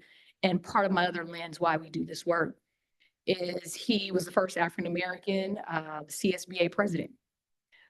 which is an interesting fun fact that I didn't know until maybe about 10 years ago. And I wonder why I was pulled into this work as that unicorn, where I became teacher, became basketball coach, became an assistant principal, vice principal, principal. And then I was in that pipeline to superintendency and I got snatched out. It ended up at AXA, which I'm not sure if you're familiar with AXA, the Association of California School Administrators, where I spent about 4 years leading work around the state, really building capacity, doing some work focused on equity for our students and our staff and our communities, but ultimately moved into a space of consulting. I am proud to be in year 7 of being the CEO of also our own company, where we do a lot of work to support our leaders. But ultimately, the search process has become phenomenal as part of the tool to create a space where we have what we call effective leaders, starting from superintendent and obviously the designees, and on to being that collaborative space with our board trustees. And so as I think about the space, do y'all have a clicker, or am I just saying next slide? Okay, all right, that'll work. So next slide. One of the things that I want to, next slide after that, thank you. I want you to also think about, I'm entering the space and wanting to share with you why we would bring you the most unique and kind of customized search process to you. One is McPherson has been in business 30 plus years, national search firm. But ultimately, the reason why I really connected with this firm is because the belief system in kids. Ultimately, that is what matters, right? That is what matters. And sometimes that gets lost in all of the shuffle of running districts. But ultimately, I also recognize that's your mission. And I think in your process, I heard earlier, this is one of the most important decisions you're going to make, right? Is hiring your one employee, right? And so when doing that, how do you recenter around what your core values and mission and vision is, which is very similar to what we share. So as you go to the next slide, what I want to do is give you a sense of, sorry, go to the next slide, please. Thank you. I want to give you a little sense of who we are, and I'll share a little bit about our team and then the process. I do recognize you have the proposal, okay? And also, I believe, was that given in your packets, and you have a hard copy already? Because I brought extras just in case. You all have a hard copy? Perfect. All right. So what I want to do is walk you through the process. I know you've done your homework because you're an amazing board that knows how to do that. I know there's 3 of you who are like, this is like drinking water out of a fire hose, and this is a lot. So also, please feel free to ask those questions because it sounds like this is your first time going through this process, right? I think you've gone through this process already, yes, and this would be your first time, right? No, yeah. First time, yeah. So I don't want to belabor what you've already seen in the proposal, but I do want to make sure I highlight a few things and why our firm is so unique in providing you the service to consider being your partner in this search process. So a couple of things I shared earlier, being a national search firm, that means that we attract people from all across the nation, but ultimately recognize our focus and our expertise, our networking is in the state of California. We have over 130 consultants, so that means we have a huge network when it comes to recruiting and to references, you name it. Ultimately, our job is to provide you with a process, a transparent process, a process that's customized for you. And ultimately, it is about using the engagement of your stakeholders. So I heard earlier that people want to want that transparency. They want to have some input. And that's what our niche is. From start to finish, we want to always make sure we're really conscious of those that the superintendent and obviously the designees are going to lock arms with to support, which is your community. So I want to go to the next slide if you're okay with that. I want to go into some of our team. So I have a colleague who unfortunately could not be here tonight, but Dr. Daniel Moreo, who also is he's a retired superintendent, has great experience. And I think everywhere we go, he knows someone. It's never failed. So if we do get the search, we'll have Dr. Moreo, and we actually have several other team members who will lock arms with us to ensure we have opportunity to spread our tentacles around this state and possibly nation for the best fit for you. If you move to the next slide, one of the things that I want to do real quick is go through a couple of things that I want you to think about that make us unique to this particular work. So one, when we think about our work, the concept of personalizing and customizing is super important for us. One of the things that we do is we like to get to know you, obviously, as a collective board, but also as individuals to really better understand what is your lens for that person you want to hire. So when I think about that, the process that we use is really, really structured and very, very, I would say, effective in terms of how we go through that, from the application process to the interviews to ultimately engaging with your stakeholders. And so one of the things that I want to kind of pull out that I really am excited about in the unique experience that I've had as a consultant now for, I think it's been 6 years now, is that in all of the searches that we've had, every one of them is still in their positions with the exception of two. One is a retiree and the other unfortunately passed away, one of our amazing superintendents who we lost, Dr. Frank Wells in Albany Unified. A lot of the experience that I have is primarily in the Bay Area, but our network really spreads all the way through California. So having the opportunity to spend some time in your county and work with not only some school boards and districts nearby, but also specifically thinking about some of the work that is being done here and gleaning from some of those searches where we still have those superintendents still in place. And so you may be familiar with Evergreen, which is down the road, right? You may be also familiar with Alum Rock, and those are all ones that have their superintendents in a place by us. And then I think about down the road, San Mateo County, which is not too far from me, but there's also some things that I really am excited about around the work that they've been doing that we can really kind of bring that lens. And so the Jefferson School District, Pacifica, San Carlos, those are all ones where they have sustained those superintendents. So go to the next slide, please. I want to kind of stay in this sustainability and retention.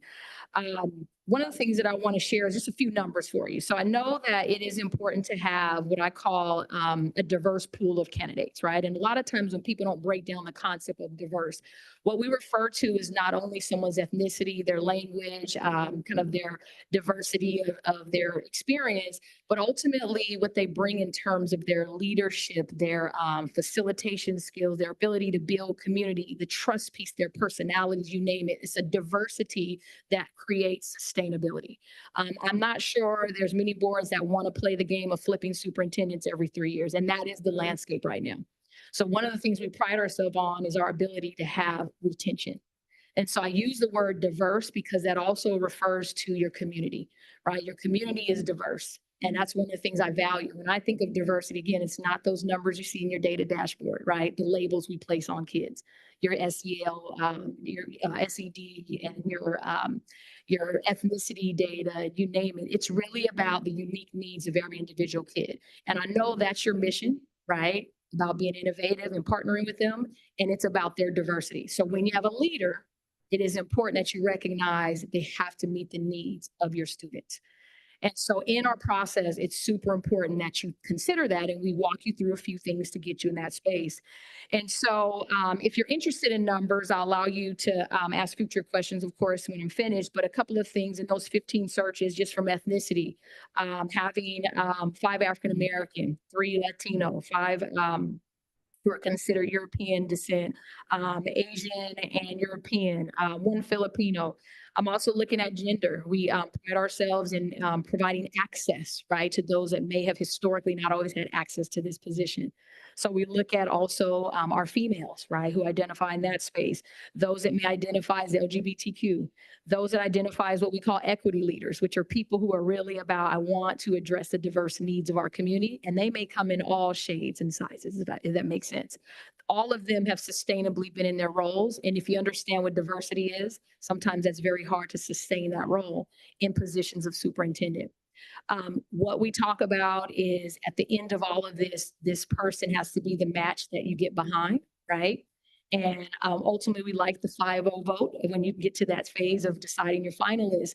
But we always think about, can you support your candidates who ultimately may have what we call a diverse background? But that diversity is being that it's very much an innovative way that you're looking at how they come into this space that may not be the traditional that you've had in the past.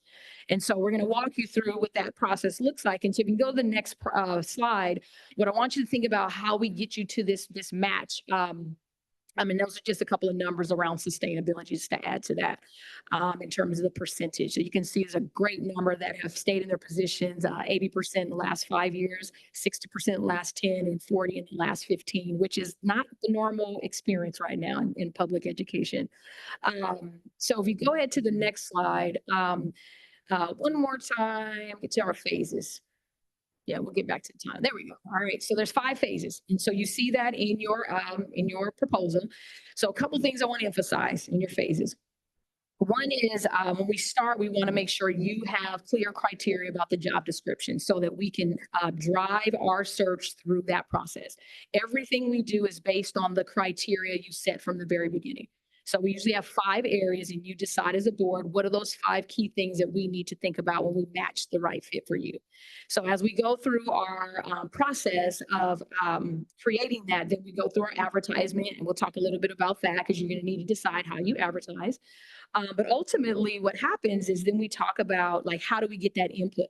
Right. So that you now start to have a process to look at what is the community saying as well?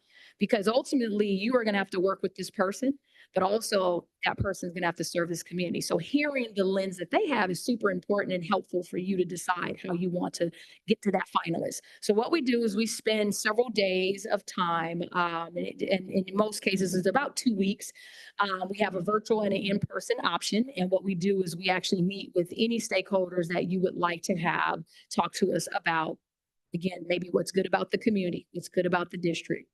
Also, what might be the issues at hand, right? So there are some things surfaced today that might be considered issues. Those are things that the person who's interested in taking this job need to be well aware of, but through the lens also of your stakeholders, right? And ultimately, we ask them what is it that they want to see in the next superintendent. So the attributes, skills, you name it. That same set of questions is what we not only ask in our time together, those 2 weeks with all the different stakeholders, parents, students, staff, you name it, and you decide who they are. But then we also provide an online survey because we recognize that access is an issue. So based on all the diverse languages you have here, we would provide that survey in the languages that you like so that you can have access for your community to give feedback. We also recognize sometimes that's the safest place for people to share their input. What we do is take that information, we provide a report to you, and you get to see that. That report is a transparent one that the community can see. We ask you to place it on your website. We also use it for our recruitment and also our lens for how we are able to say, based on even what we've heard from the community, what might be a good fit for this district. So it's really helpful for all of us. And for you, again, as a board, you get to see what your community is feeling. And so as we go through that process, that will be shared with you. And then also at the same time, you have your applications going, right? It's open and we'll be doing the advertising, the recruitment. I'm excited because we actually have just next week an opportunity to be at the Access Symposium, which if you can imagine, there's going to be, based on this landscape, a whole lot of people who are going to be interested in being your new superintendent. But it's also important to have that understanding and lens around what it might mean to be here in your district. Which is very different. It's not just people getting a job, it has to be the right fit. Super important. Once we get through that phase, then we get to a space of obviously the reference checks. So we spend a lot of time going through reference checks. Several of us on our team spend time doing multiple rounds of reference checks.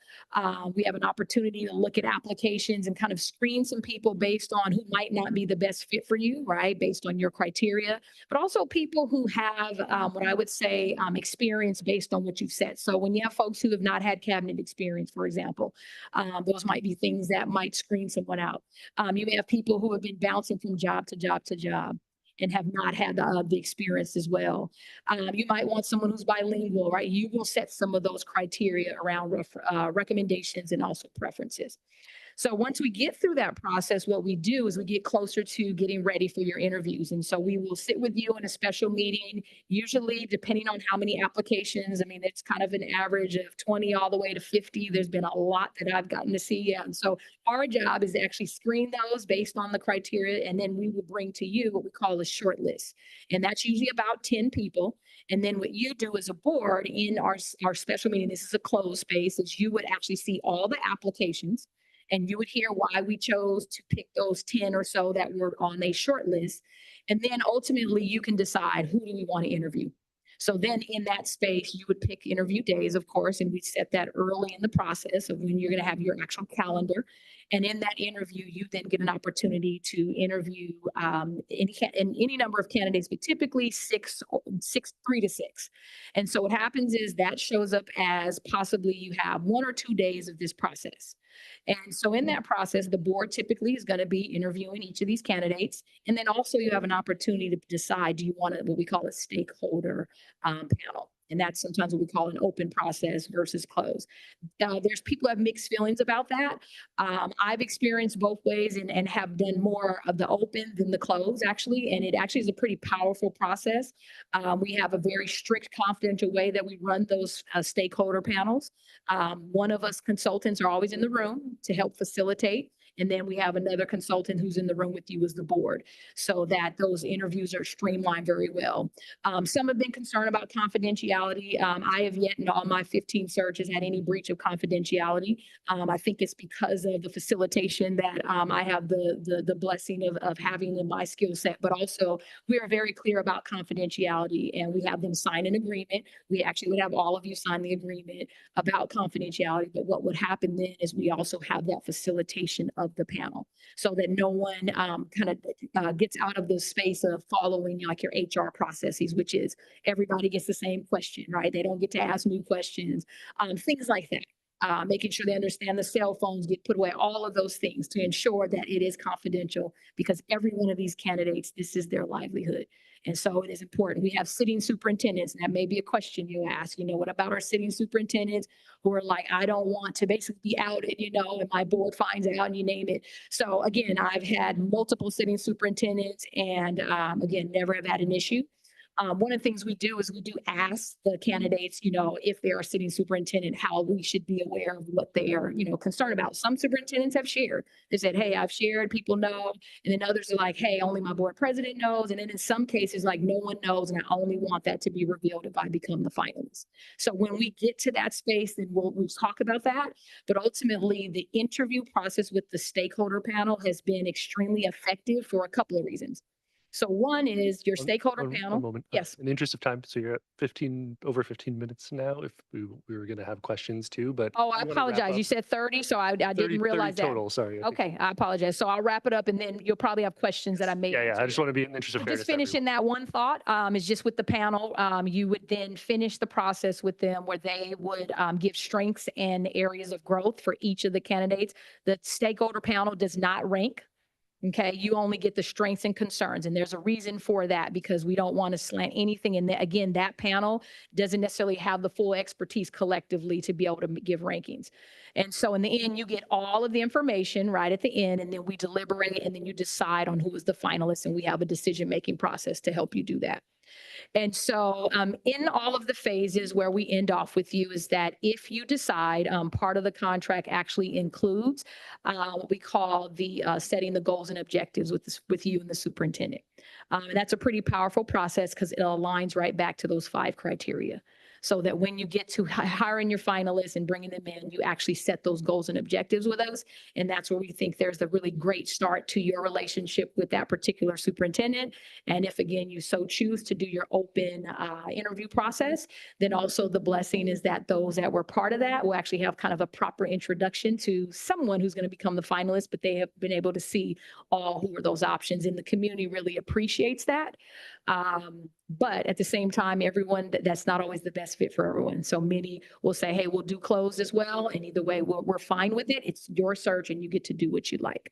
So ultimately, I think you want to take a look at the, I think it's page number 20 in terms of the cost. And I believe it's on the slides as well, but it's on page 20. And the cost altogether is not to exceed, so you see $16,950. One of the things we pride ourselves on is being very competitive with our pricing, but also giving you great quality service that is very efficient and cost effective. So I'm going to pause because I know you got questions. And so I'll open it up and then I've covered majority of it, but there may be a couple things that come up. So thank you so much. Thank you. Yep. Questions from trustees? I'll let everyone use their microphone lights to indicate. One question I had was, how do you handle potential conflicts of interest, such Mhm. as candidates that have worked with you or your firm in the past? Oh, great question.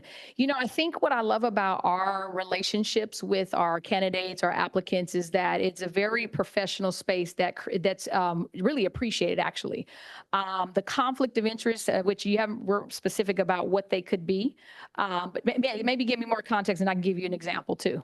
So potentially if, let's say a candidate that you present to us Mhm. is presented to us because you have a relationship with them, they've done work for you in the past. Oh, meaning someone who's worked personally with me. Yeah. So great, even better question. So I don't work with anyone in my current business who is an aspiring superintendent, if that makes sense. If that was the case, which I've never had that happen, absolutely, like I wouldn't even be in the space to feel comfortable saying, hey, I'm going to present someone who happens to be a subcontractor with me. That's not something that would happen. It's never been something that's come up. But I do know one of the things that has been an interesting phenomenon that I kind of watch in our industry is having in our firms, having not necessarily my firm itself, but in moments where there's been sitting superintendents that are also doing superintendent searches. And that has been an interesting question that's come up around like, hey, someone who says they're not aspiring to be a superintendent, but then ultimately could be doing a search. And then that kind of compromise of having that information, people sometimes will say, I'm not going to apply. Right. And so definitely being conscious of that. But yeah, I'm glad you asked the question. It's never been asked, but it's also never been an issue. So I appreciate that. Yeah. Hello. Trustee Henry? One of the things mentioned in the phases slide and also in Mhm. the proposal Mhm. is a video interview. Yes. Is that something that's is part of your process? Can you talk about that? It is, yeah. It's part of the interview process. And when we do our screening of the applicants and we give you that short list I referred to, is we also provide them with the opportunity to do what we call a video interview. And it's kind of like a pre-screening process. So one, it helps us as consultants to really kind of narrow down, like, is this someone we want to put on that short list? But we also share it with you. So prior to us having that closed session and going through all the applicants, we will let you see them as well. And it's part of your kind of like mental kind of Rolodex around how you want to decide if that person is someone you may want to interview. So it's added to your application that you're going to look at. It's added to our reference checks. It's another way for you to get to see them. 3 questions, they get about 3 minutes apiece, and they don't get them ahead of time. So once they turn that camera on, like you see, you get what you see, right? And so it's pretty powerful. It doesn't always work well for everyone because everyone's not always really good at, doing those interviews. So it has every once in a while kind of harmed someone's candidacy, but for the most part has been very helpful versus you seeing them blindly when they come into the space of an interview. It actually is pretty helpful. So we appreciate it. But it is not, if you don't want it, of course you can say we don't, but we've used them in almost all the searches we've been in. It's pretty powerful. Yeah. Good question. Trustee Lambert? Yeah, could you talk a little bit about um, sort of the appropriateness of um, a California superintendent experience in California? Yeah. National. Yeah, good question. So part of the benefit of being a national search firm is there's a phenomenal people who don't live in California, who may have lived here, left, went to college, became a superintendent somewhere, wants to come back home, you name it. And there are a few folks that I know of that are, non-Californians and have come and been phenomenal soups, and they're in their roles to this day. I will say there's something to be said about California. One, we're very unique in comparison to the rest of the nation, and it is of value to know this system, right? To understand LCFF, to understand the landscape. It is very valuable. And it is something that I think has maybe caused out-of-state candidates to struggle with getting those roles. In all of my searches, have not placed an out-of-state candidate. They have typically been California superintendents, where there's actually, and a lot of these actually have been new superintendents, by the way, but also veteran superintendents. But it is a value. This is a landscape right now that is very challenging. And so if that person's from out of state, we don't discriminate, right? We don't look at zip codes. If they want to get this job, then they can apply like anyone else. But also it is important that they've done their research, not only in your district, but understand the landscape of public education in California. So it is important. And especially right now, right? There's some things coming up that you all are going going to have to consider, and having, you know, the fiscal background and understanding what's happening at the state, the federal level, all the different changes, the deportation experiences right now, there's a lot. And if you're not understanding California, it's high ag, you know, and our migrant communities and all of our amazing families that are in this space, like if you don't understand that, in the Bay Area, by the way, is even more unique, right? So it's important, but we don't discriminate. Anyone can get the job. So as we're screening, it is something that we do look at and we talk to them, by the way. We pick up the phone, we talk to every applicant who's qualified and ask them why. You know, why do you want to be the superintendent and why here? And that also gives us a sense of what they know in their, yeah. So thank you for that. Thank you. Yeah. Trustee Conley? Thank you so much for your presentation and your time tonight. We really appreciate it. And this is a learning process for a lot of us, I think. So when I was looking over the proposal, there's the things that are included in the sort of the not to exceed expenses. Yes. But then additional services includes assistance in hiring the selected candidate. And I understand that that's an hourly rate that has to be negotiated. Say that one more time. Assistance in hiring the selected candidate. It includes revising and updating the superintendent's job description, developing an effective contract, providing assistance in negotiating. Got it. I'd love if, I don't know if it's possible because I understand that would be negotiated. Yeah. Ballpark figure of at the end of the day when boards kind of come out of the end of this process, well, 16,950 is the not to exceed. Right. Where do they usually end up? You know, I think it varies. And one of the things that, you know, in the 15 searches I've done, we have not done that particular version of service. We've done more of the like governance training, right? Kind of the collective team training, which is a different fee in itself. So it really depends on to what extent you want that, right? Because those services could be a variety of things. It could be, you know, your study session kind of training. It could be specific coaching. Like it really varies on what you want. So if that is something you decide that you would like to, you know, have as a service, then what we do is we customize that.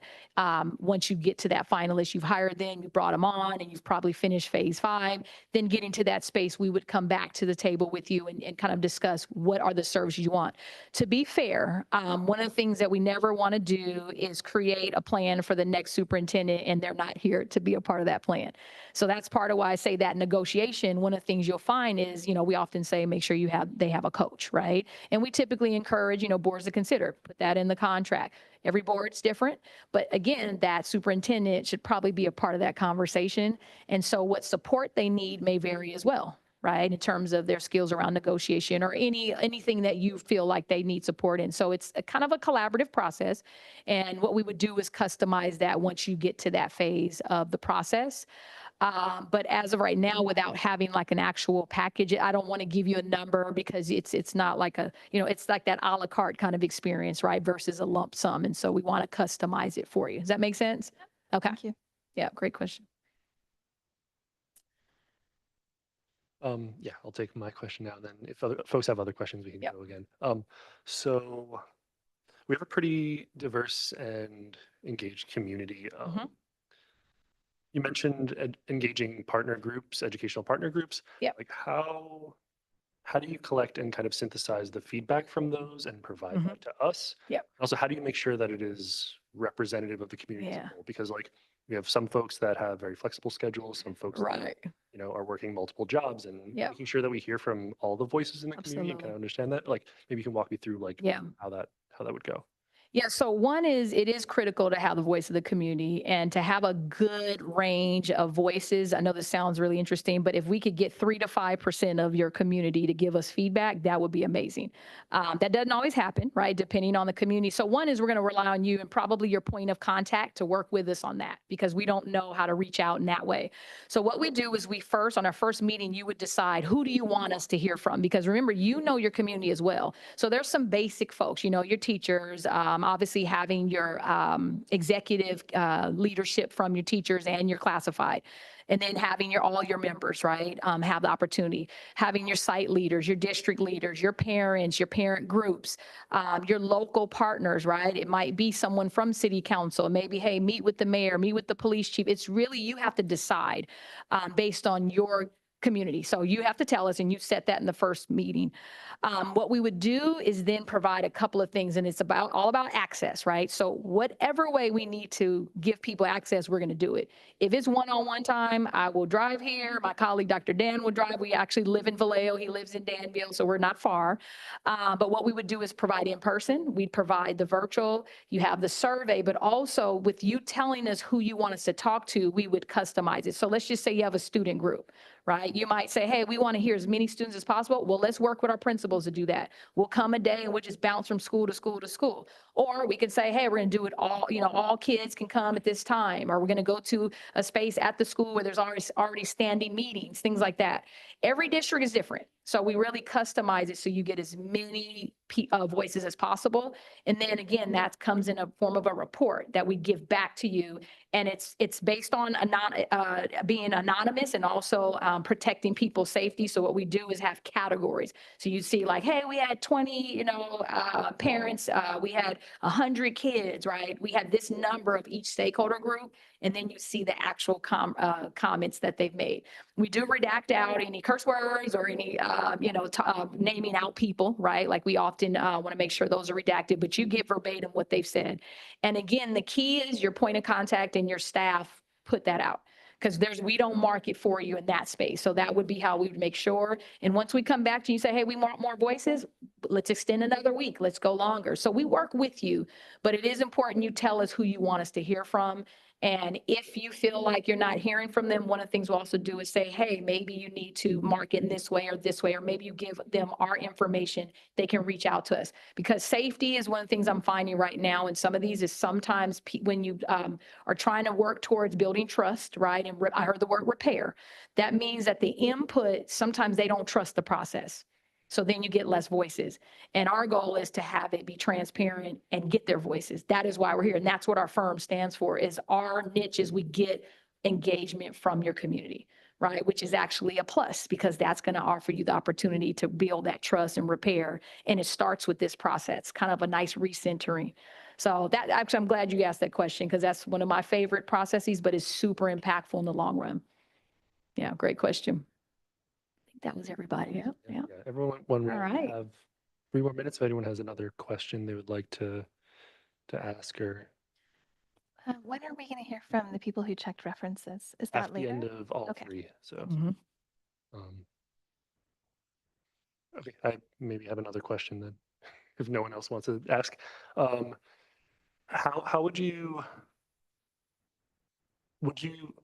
potentially be able to explore internal versus external candidates? Are they like, how would you go about that? Great Different question. processes. So in every search, again, we don't discriminate against anyone. It is open to anyone who wants to be your new superintendent. One of the things we do is when we, get to the space of getting the search, we will talk to the point of contact. So you have to decide who's going to be that person, but also we'll talk to each of you individually to make sure that we're really clear on like kind of our process for outreach. So I often say, when we have our staff, typically cabinet is the level, right, of people who might be interested in the job. And so we also say, hey, if you're interested, reach out to us individually. So it's a safe space. And we also create like a very unique experience for them, because we understand that the dynamics may vary from district to district around internal candidates. They get the same opportunities as anyone else, right? They don't get anything extra or less. But what we are very, very clear about is when you get to the space of interviews, we will talk to you about what it means to have an internal candidate. I've had multiple scenarios where you've had boards who didn't interview an internal candidate, which then you have to think about what are the consequences, right? We don't say, hey, just interview people just because they're internal, right? We don't do courtesy interviews. Like, people have to really be qualified to do the work. But also we talk about, if you do hire or you don't hire, what is the board going to be able to think about? Because we've had spaces where people weren't hired and it worked out fine and they continued to partner with that new superintendent. In other spaces, people may have not liked it and it may have been some conflict, or maybe they've left. So you have to be prepared for that. And you have to do that up front and be very clear about roles and expectations once you hire that finalist. So it's open to anyone, but definitely your internal candidates are more than welcome. And we often just say, hey, we want you to reach out if you would like to. And you wouldn't really know that until, of course, we bring your applicants to you, and then you would see that who's decided they want to apply. Yeah. Your question. Thank you. Yeah.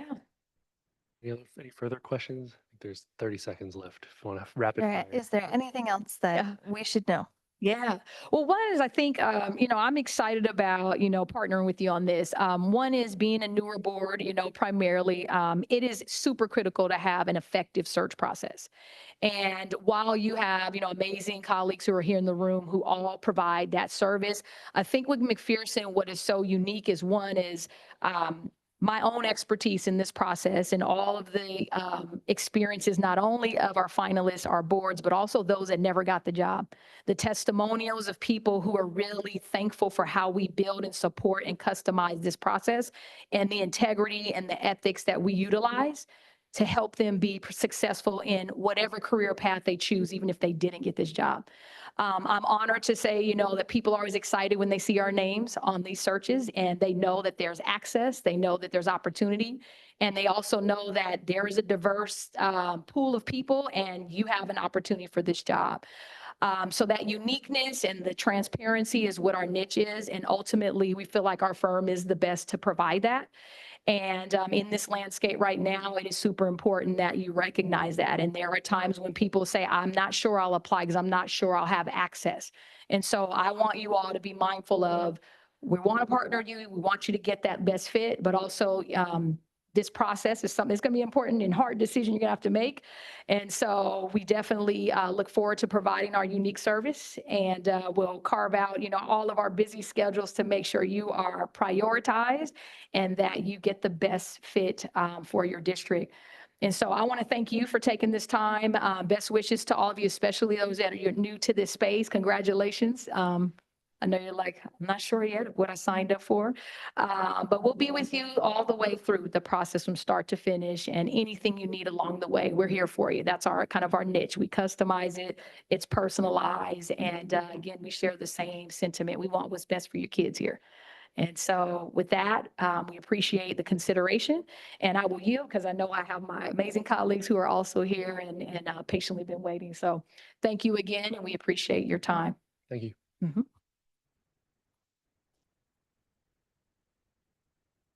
Next up, we have Educational Leadership Services.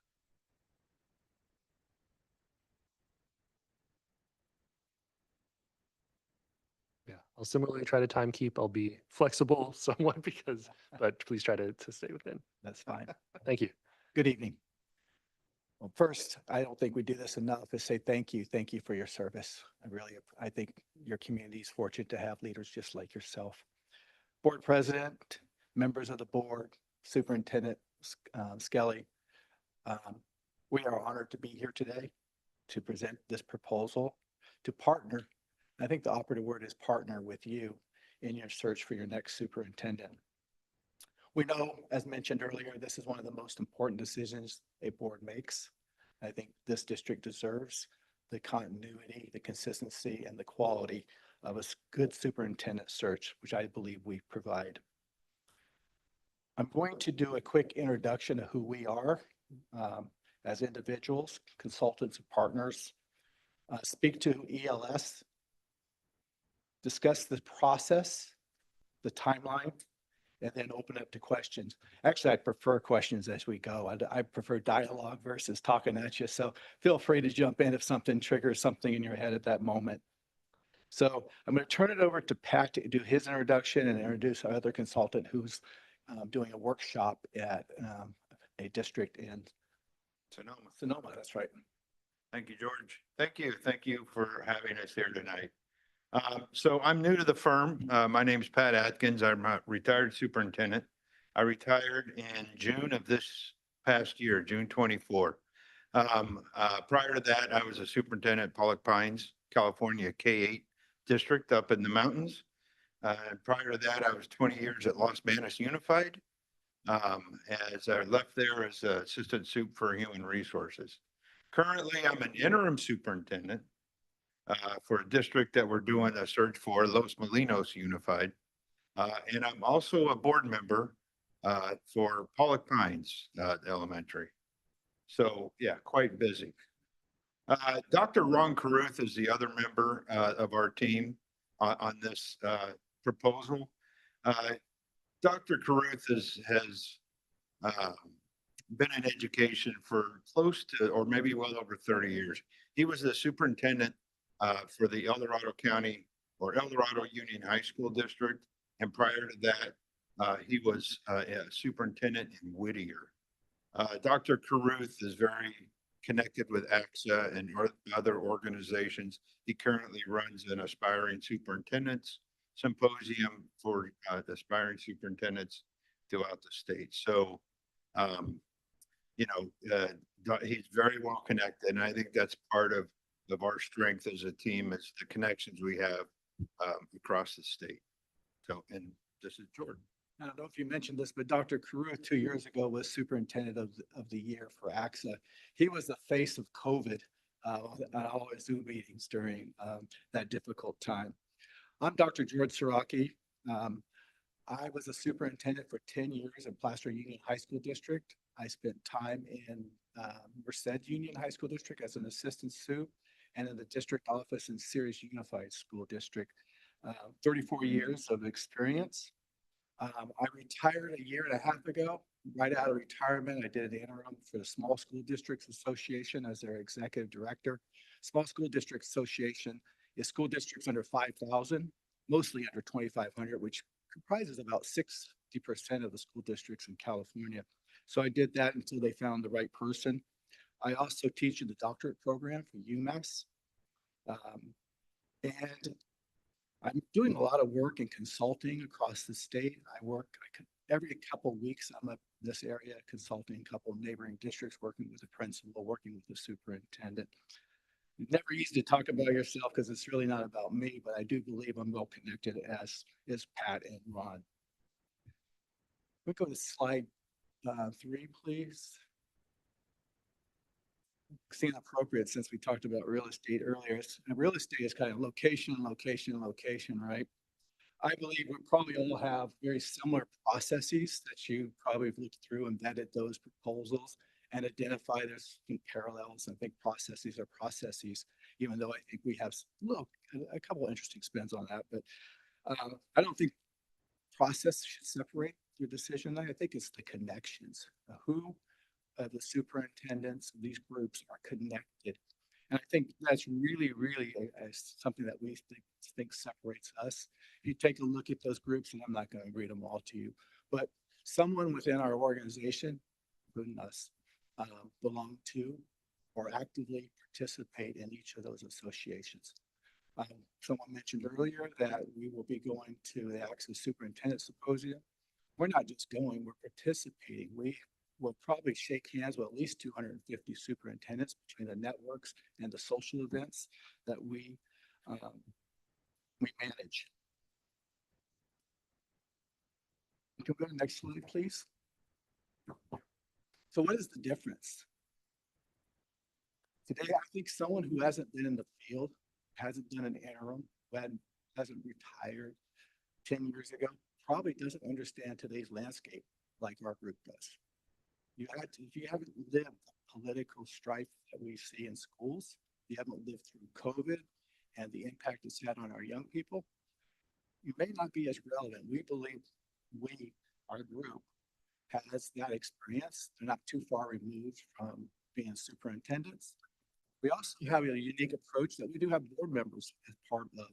We have one board member part of our search process. We cover throughout the state. Like I mentioned, I am connected to UMass, which was formerly Grandman and teaching the doctorate program. One of our consultant partners also runs the USC School of Education. Obviously, it's one of the predominant places people in education get their doctorate degrees. So we're also connected in higher education. I heard earlier, and I think we're very similar. This is your search. We meet you where you're at. We will provide some guardrails, guidance, but when we sit down with you, we give you those guardrails and allow you to design that because you know your district best. Pat, you have anything you want to add? No. Okay, good. Next slide, please. This is you. This is you, your DNA. Your district is different than any other district. Kind of gets back to what I just said a minute ago, is that this is our opportunity to sit down with you, partner with you, design with those guardrails, how the search should look. Next slide. All right, now the nuts and bolts of the search. So should we be selected, the first thing we would do would be a planning meeting with the board. And similar to other firms, you know, that's where we determine who you want to speak with. What are the stakeholder groups or the educational partners that you'd like us to engage with. And then we can do online surveys as well. We can do small group in person, but we gather as much information as we can to build a report that really shows what type of superintendent and leader that you're looking for. And that's shared with the board and shared with the community. And then that is kind of not so much, it's similar to a criteria, but it's really a guiding document as we start looking for and talking with the candidates. Hit the next slide, please. So then once that work is done, then we go into the recruitment phase. And we have, you know, we advertise through, you know, regular like EdTow, which is an AXA publication. We have on EdJoin, but also I think through networks like George was talking about. You know, all the people we're connected with up and down the state with superintendents. You know, do you know people that would be interested in this? And so we go through that route. We do a thorough reference check on anyone that puts in an application. And when we present the board with candidates, we'd have highly qualified candidates, and candidates that applied. Okay, highly qualified means they really kind of meet what the board's looking for based on the feedback that we got from you and from the community. Qualified means, you know, they meet the criteria. However, they may have some pieces that don't really fit with the board's vision of a leader. Maybe they didn't have special ed background or things like that. They didn't have any longevity at a site leadership. And then there are other people that have, you know, applied. And we bring all those to you and present them, you know, and then we work through the process of selecting those candidates that the board would like to interview. And we are alongside with you on that. And then, so we have candidates selected. We set up a board workshop on the interview process. And that's where we establish questions with the board, how we're going to run the interviews, how many people we want to interview. So that way, when we, you know, schedule the interviews, it's a very professional and streamlined process. Next slide. Oh. So that's your proposed timeline. Certainly you've seen that in the packet. I think it's a doable timeline. It allows us to get the voice that we need to engage your community, to get that leadership profile in place. Last slide. I think there's one more slide. Our fee, $17,000, conduct search. Part of that is we do coach and mentor your superintendent for the first year free of charge. So not only do we provide 3 consultants, partners in the search process, we also include 1 year of coaching, mentoring your superintendent. We're committed to the district and making sure that they're successful. And I'd like the other firms, I believe anybody within ELS, which we have 17 members, they can reach out and get any assistance if one of us doesn't have that level of expertise. So in closing, I'd just like to thank you. I'm honored to be able to have this opportunity. And I believe that we're a very experienced group. We're committed. We have the networks that we can leverage. Our collaborative approach, I believe, will result in an excellent selection for your next superintendent. One that we believe will align to your vision and will be professional and have high integrity. So that concludes our presentation. If you have any questions on our proposal, our process, or timeline, this is the time to do so. Thank you. Trustee Lambert? Yes, thank you for your talk. Does it make any sense to accelerate the timeline with the idea of, trying to vet candidates and, secure the best right away? I think there's always a trade-off, right? If you try to accelerate the process and you don't get your community's voice, you may lose trust. But at the same time, yeah, there are going to be other searches.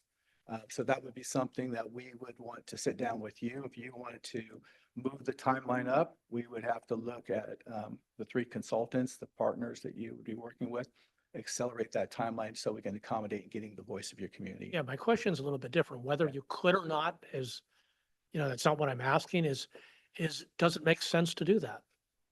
Yes. To get the best candidates early? Yes, it does. Okay, thank you.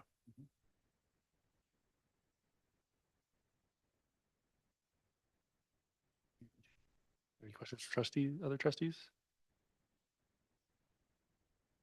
I'll ask another strange question then.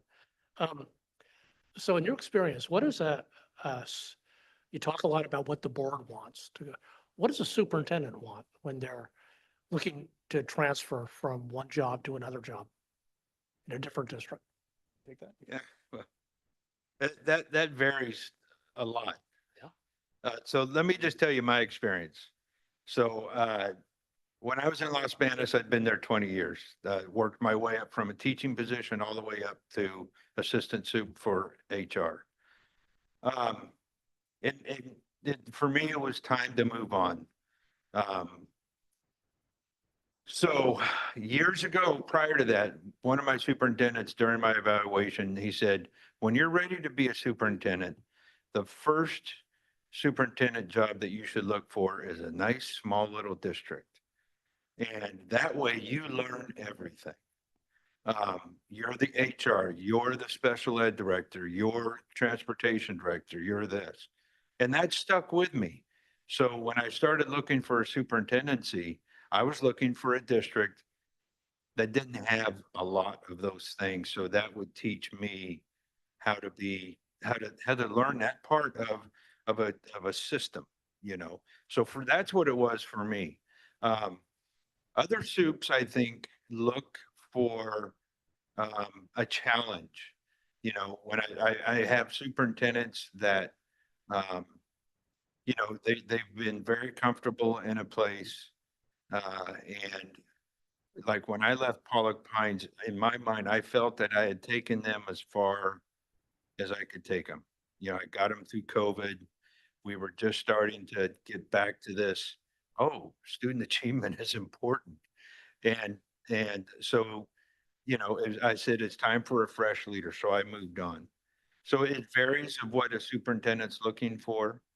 But, I think this district offers a lot.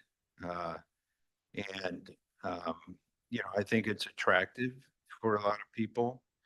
So I'm hopeful that we'll get some really highly qualified candidates.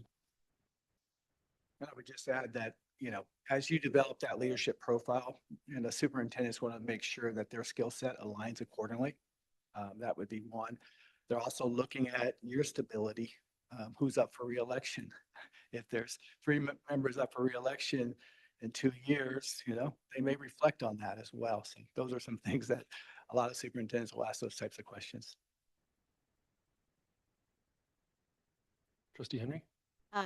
I was curious if either of you or Ron. Or Ron have personally been involved in search. I know you've talked about doing some coaching in the Bay Area, but personally been involved in any searches in the Bay Area. Kind of a quirky place, and it's got some challenges as far as housing costs, things like that when we're trying to get people to move here. So I was curious about your experience here. I have no experience of searches in the Bay Area. And No, I do not. And neither does Ron.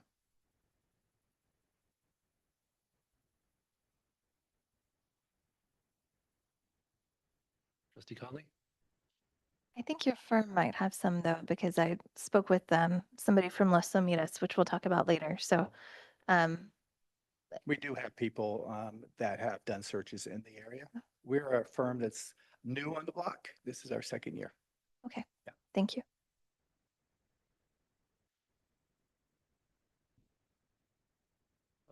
I think perhaps you might have a different perspective on the question I had to the previous firm around internal versus external candidates. Like for a superintendent, or a staff member pursuing an internal kind of thing, how would you weigh those versus, we have the overall qualifications that we're interested in. How would you look for someone internally versus externally? I'll take a stab at it. Yeah.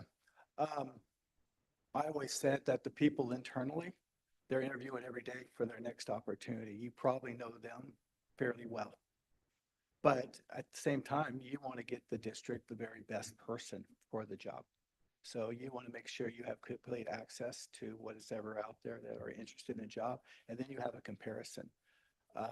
One of the things I would say to someone who's internal, if you didn't get the job, how is that going to play out? Because at some point there could be hard feelings that the current superintendent may have concerns about loyalty, et cetera. That would sort itself out through time. So we would at least have that dialogue with that individual.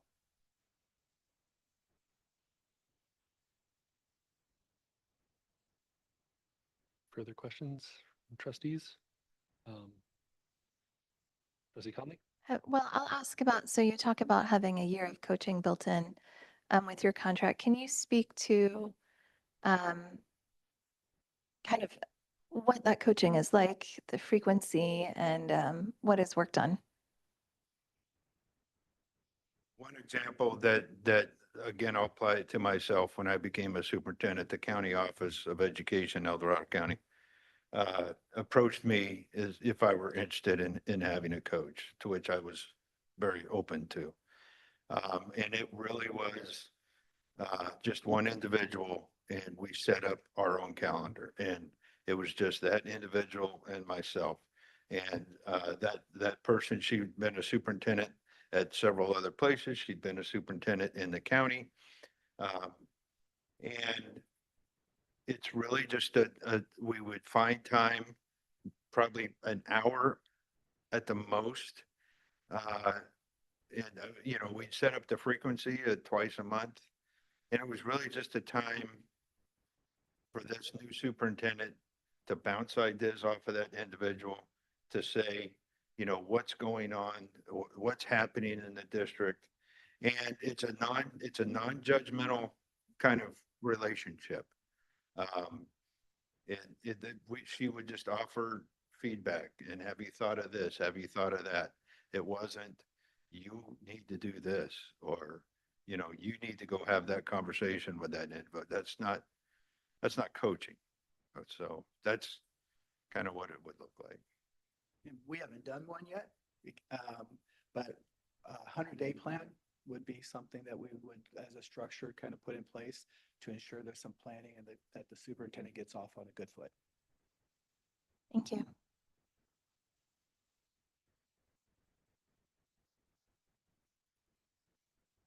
All right, I think about 6 minutes left or so. If we have no more questions, if there's anything else you'd like for us to know, or we can. No, I think, you got 6 more minutes to yourself and we Yeah. can move on. Right. So thank you. Thank you. All right, now on to our third firm, Leadership Associates.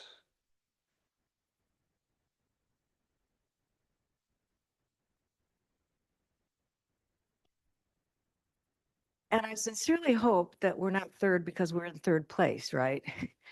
It does mean you saved the best for last. That's my hope, at least.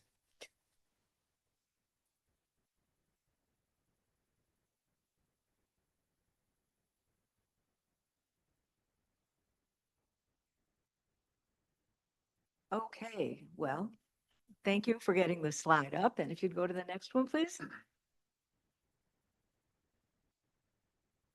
Okay, my name is Jackie Horish, and I was the superintendent for 9 years in San Jose, in Union School District. You might know where it is. It's right next door to Los Gatos. Actually, we own some property that we lease out at this moment in time. But I've worked in the county for 35 years. I worked at the County Office of Education. I was the director of instruction there. I worked in Gilroy Unified as the assistant superintendent. I worked as a principal in Moreland School District.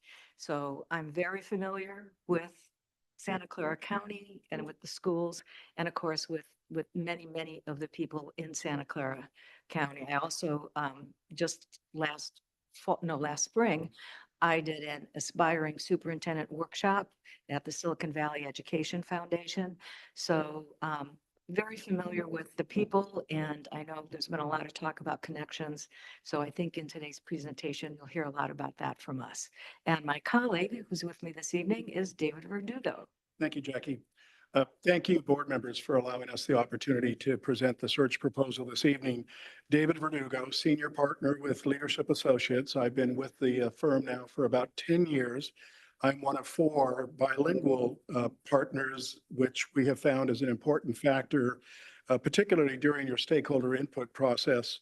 I'm the former superintendent of Paramount Unified School District, a very urban school district of about 17,000 students in Los Angeles County.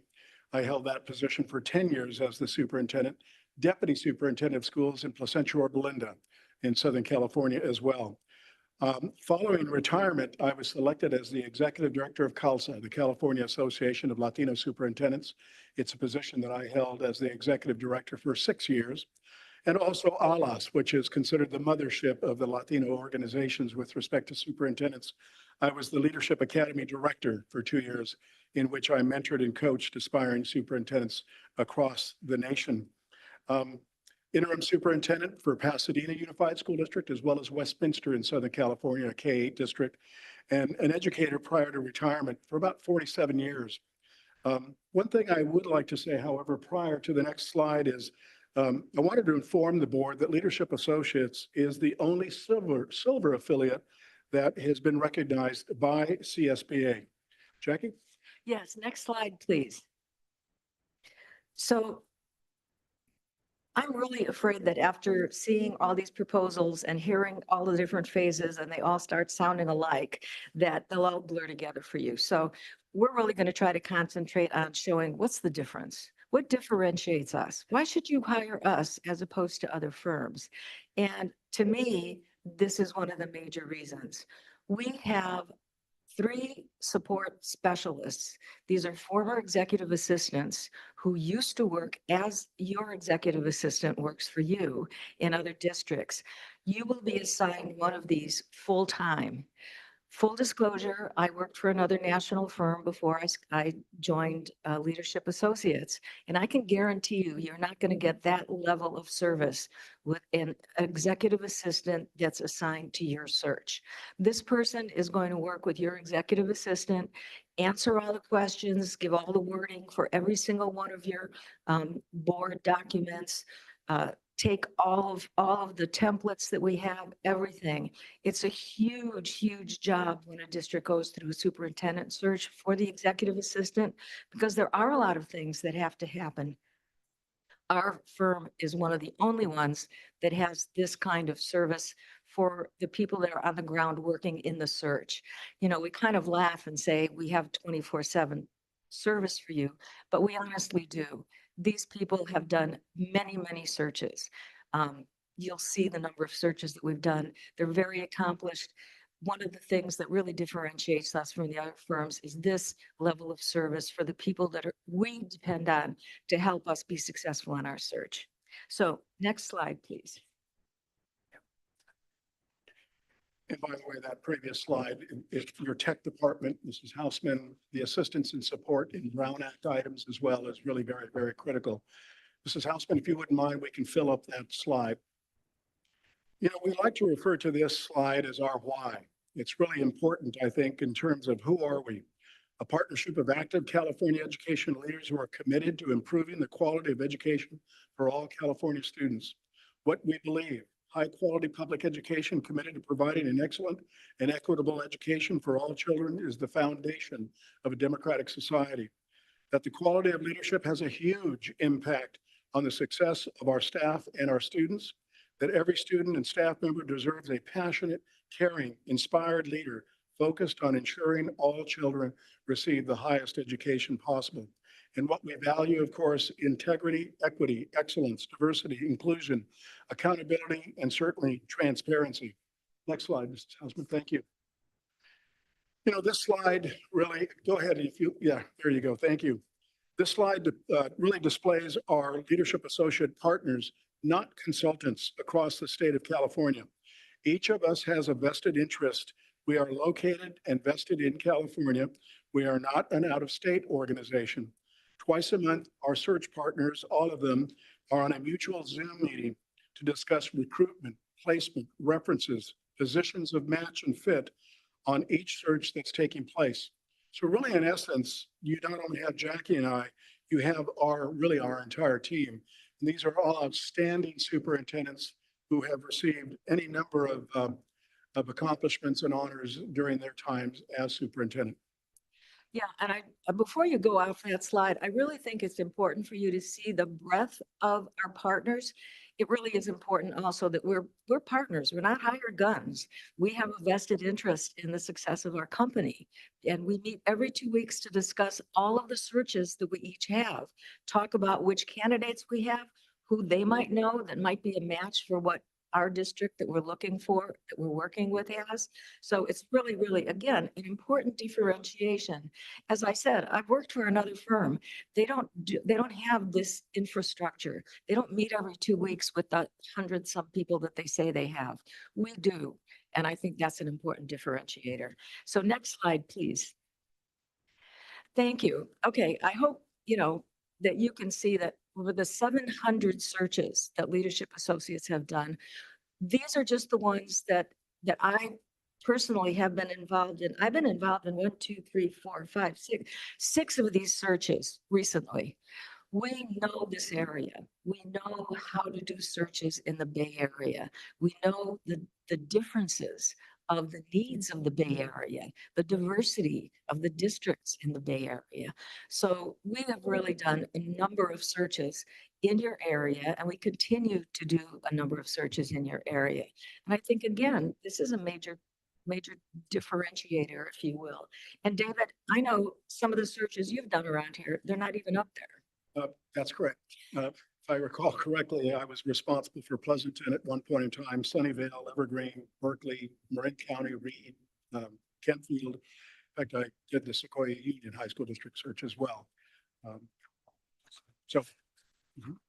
And again, we are familiar with not just the Bay Area, but this particular area. Okay, next slide, please. Once again, why us? All right.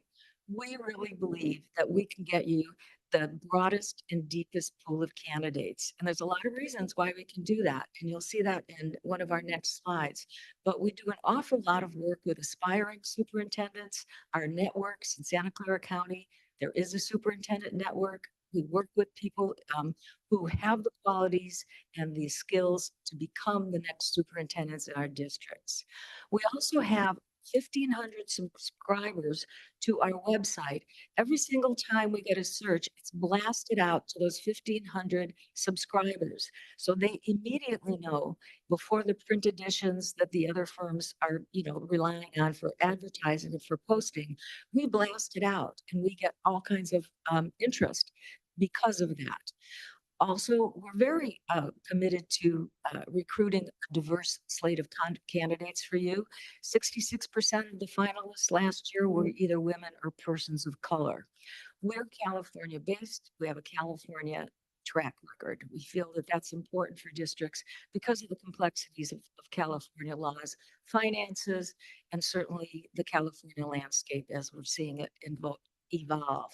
And again, because we're partners and we're not hired consultants, we're not hired guns, we make sure that everything that we do is going to be acknowledged by boards so that when you get a call, if you were to hire us, from the neighboring district, you'll be able to sing our praises because that's what our success is based on.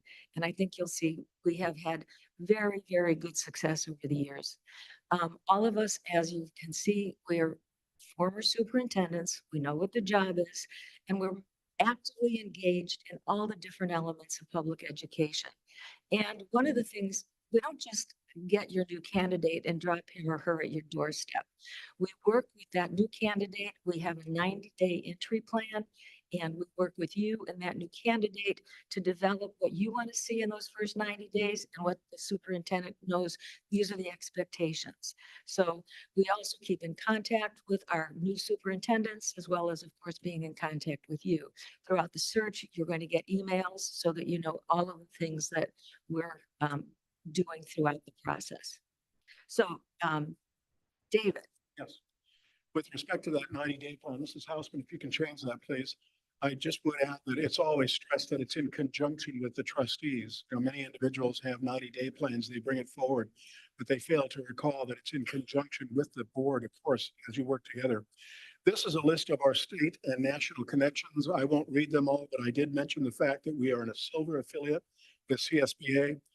We will be involved next week at the superintendent symposium in Monterey. In fact, we're giving a presentation entitled Getting Your Next Job. As a matter of fact, CALSA, I've been very involved with CALSA and CASA as well. CAPL, in fact, I provided them their bylaws, which is the California Association of Asian and Pacific Islanders. And in many cases, we've been responsible for the hiring and the search process of some of these organizations as well. Some of the CEOs and the executive directors that you see listed on that particular slide. Next slide, please. And this is one of those slides that you have to keep. And you've heard all the different phases from the different search firms who presented this evening. You have our information in your packet. I know that you've all read it. And I just don't want to go through the phases to the point that you're going to phase out. So I'm going to try to really just capture what it is that makes us different in terms of these parts of the phases. In the first place, I've read, the other proposals, and quite frankly, I don't know how they can do one day in person and get all of your stakeholder groups. That's an impossibility. Our fee is all inclusive. However many stakeholder groups you want us to talk to, we talk to.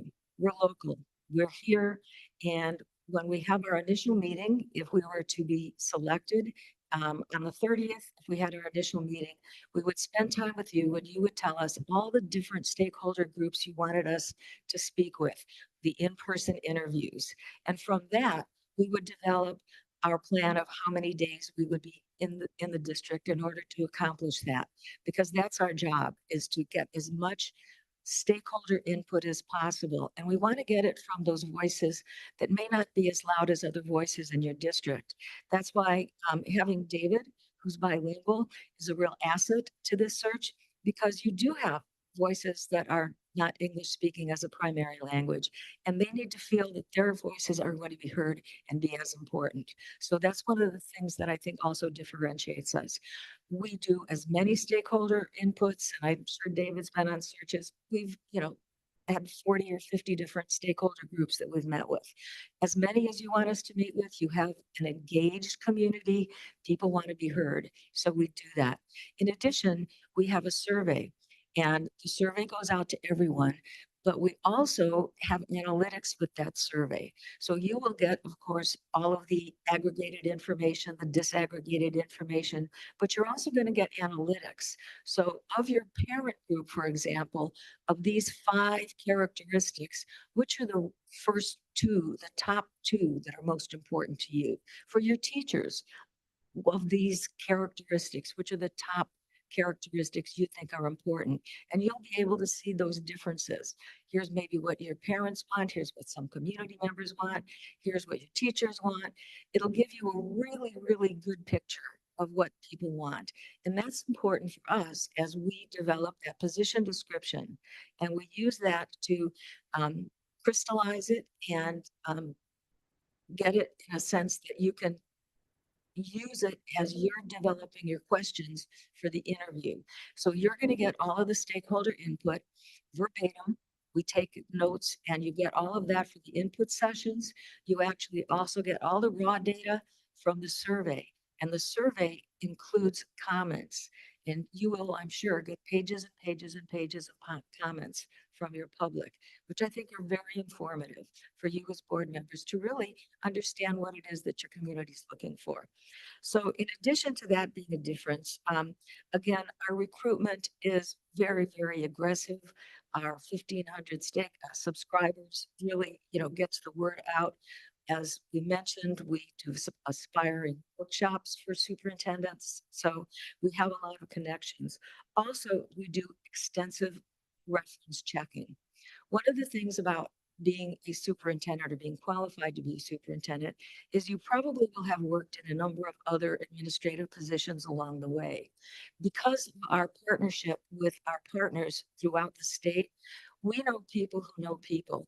There are hardly going to be any people who are going to apply for your position that somebody in our company hasn't worked with before or hasn't had contact with. So we are able to ask reference questions well beyond what they have on the page. We really dig very deeply to find out what's their track record, what was their past, what were some of the areas that were concerns to people who worked with them. So I think that's something different. Another thing that I don't know that other firms may have, but we have a portal. All of the candidate material will be given to you electronically in a portal. You'll be able to see every piece of every document, all their application materials, the questions they answer, their resumes, their cover letters, everything, and you'll be able to access it electronically. So you have access to all of that, and we don't necessarily put them in tiers unless you tell us to. What we try to do is we, of course, put them in tiers for our own edification. So we know who we feel most match the characteristics. The second tier, those who match, but not totally. And then the third tier, who are people that we don't really feel would be a match for you. But it's your discretion if you want to look at the portal and put them in the tiers that you feel they would come in. And then when we come with our tiers, we'll talk about it. So it's totally up to you. We're with you throughout the whole interview process, which I think is also different. We're there, we'll plan with you, we'll talk to you about the questions, you'll decide what you want to ask. We'll do panels if you want to have panels. I know you heard about the open versus the closed interview process. We'll talk to you if we're selected during that initial meeting on how you want to do that. What are the pros, what are the cons? And there are pros and cons of doing it either way. One moment. Oh, I'd like to make sure we have time for questions, I think. Okay, and the other thing is, speaking of time, good segue, thank you. We have an aggressive timeline. I think you've seen it. We feel that it's a good timeline. We feel that you're going to get ahead of the competition if you follow that timeline. Next slide, please. So if we go to the next slide, I'm just going to pop it up there. Those were the things that we were doing, but our closing thoughts are why you should hire us. It's your search. It's all inclusive. We're full-time consultants with you, and we're partners in this firm. So we really feel that we have a very, very solid search process, and we're passionate and committed to the work, and we'd love to work with you. Thank you. Trustee Conley? Yeah, so one thing that we're going to run into for all of the search firms to know is that there's going to be a lot of competition in this area. Just down the street, Sunnyvale is looking for a new superintendent. And then a little further down the street, Santa Clara Unified School District is looking for a new superintendent. They just hired HYA 6 days ago. And so I'm curious about in an area where there are a cluster of districts that we each have our own flavor. We're a little bit different, but for somebody from, let's say, not Santa Clara County, we don't seem that different. How do you approach a very competitive superintendent search location?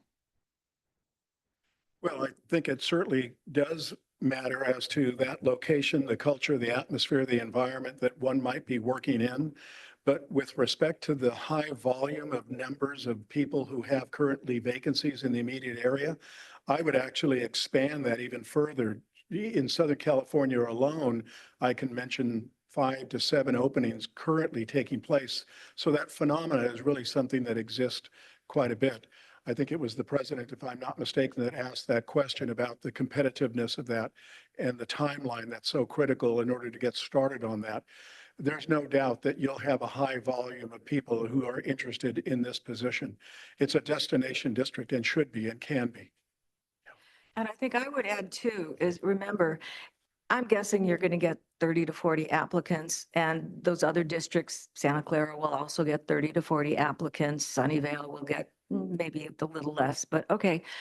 There's only going to be one superintendent selected from all of those applicants. So that means there's a lot of applicants who weren't selected, and they, so there's going to be a large number of applicants for those different positions, but only one is going to be selected for each of them. So the pool will still be very, very deep. But we've used that word match and fit quite a bit throughout this conversation with any number of the search firms. And that's really going to be critical based on the characteristics, the experiences, personal and professional, that you put down on that professional profile is really the very critical thing for, in terms, again, of that match and fit. Thank you. Trustee Henry? Kind of a related question to that. I know you've mentioned that you've done a lot of work in the Bay Area. I believe that Leadership Associates is working with the County Office of Education on their search.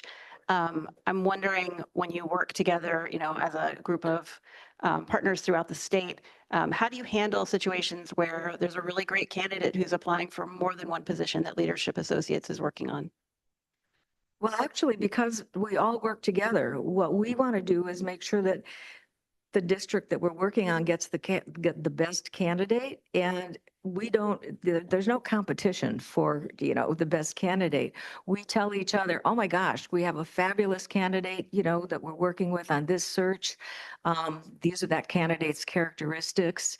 And then another partner will say, well, I think that person might be a candidate in the search that I'm doing at, what can you tell me about the candidate? And, we really work together. We work for each of the boards that we work for, but we also have relationships with the candidates, because if they don't get the position with one search, they're going to be calling us because they're going to be a candidate in another one of the searches that we're doing. So we really do, work together as partners. Just as we mentioned previously, the volume of vacancies is going to cause a little bit of that process to be even more so engaged in this particular year. If it were 07, 08, when we were going through the recession, most school boards were hiring fiscal managers to get them through, chief business officers to get them through those processes. It's a little bit different now with respect to some of the challenges that some of the other search firms have mentioned as well. The landscape, I know, has been mentioned quite a bit as well.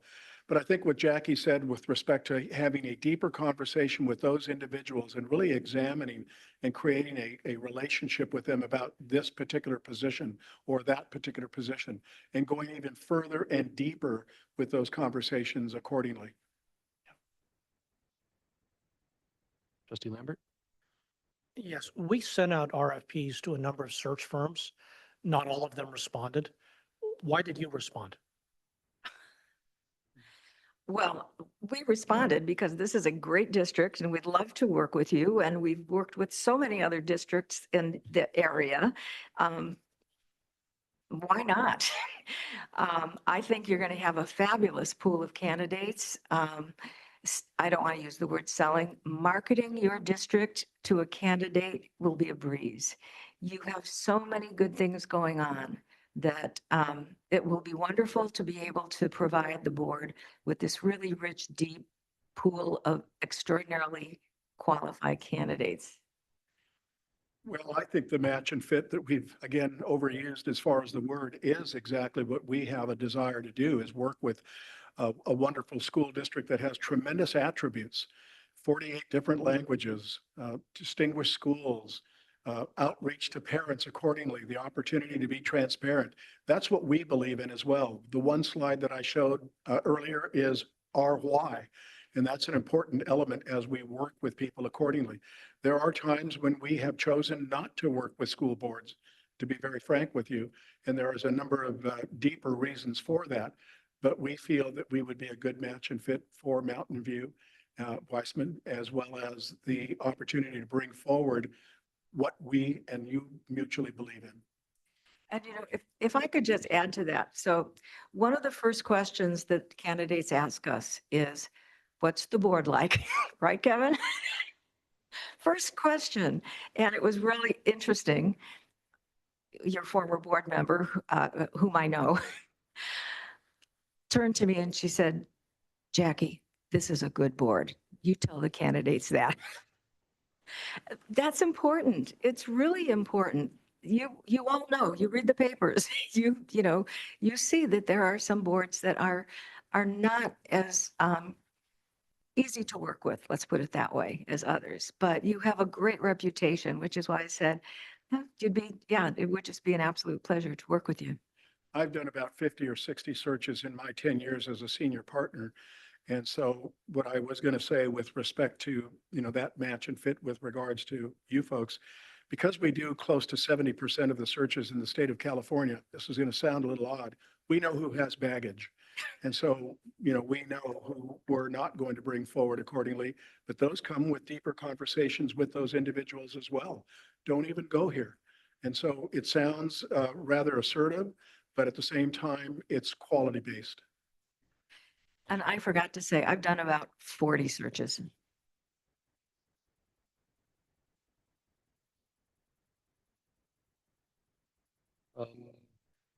So how do you see your role in, right? Like, so one of us has been through this before, like most of us are relatively new. How do you see your role in facilitating us making the decision at the end? Like where you fit in towards that as we try to make a collaborative decision here? Well, we facilitate the entire interview process with you, from the beginning of, where are you going to have it? How do you want to do it? Do you want to do an open search or a closed search? Do we ask you about what you want to do with internal candidates? We do all of the pre-planning during the initial meeting. And then during the actual phases of the search, we usually ask for one or two members of the board to serve as our liaisons. So those two people, usually the president and maybe another board member, would actually be our point of contact if we have just logistical questions, right? Of course, your executive assistant's going to work with our executive assistant on, the nitty gritty, but sometimes we have questions along the way about certain things. So we stay in pretty close contact with whoever it is that, has been designated as the liaison. After that, as I said, we update you probably every other week. All the board members will receive an update letting you know where we are in the search, if there's any things that have come up, and we will be with you throughout the rest of the search. If you need to have any special meetings or anything, as long as, you let us know when it is, we can meet and update you or answer whatever questions that you might have.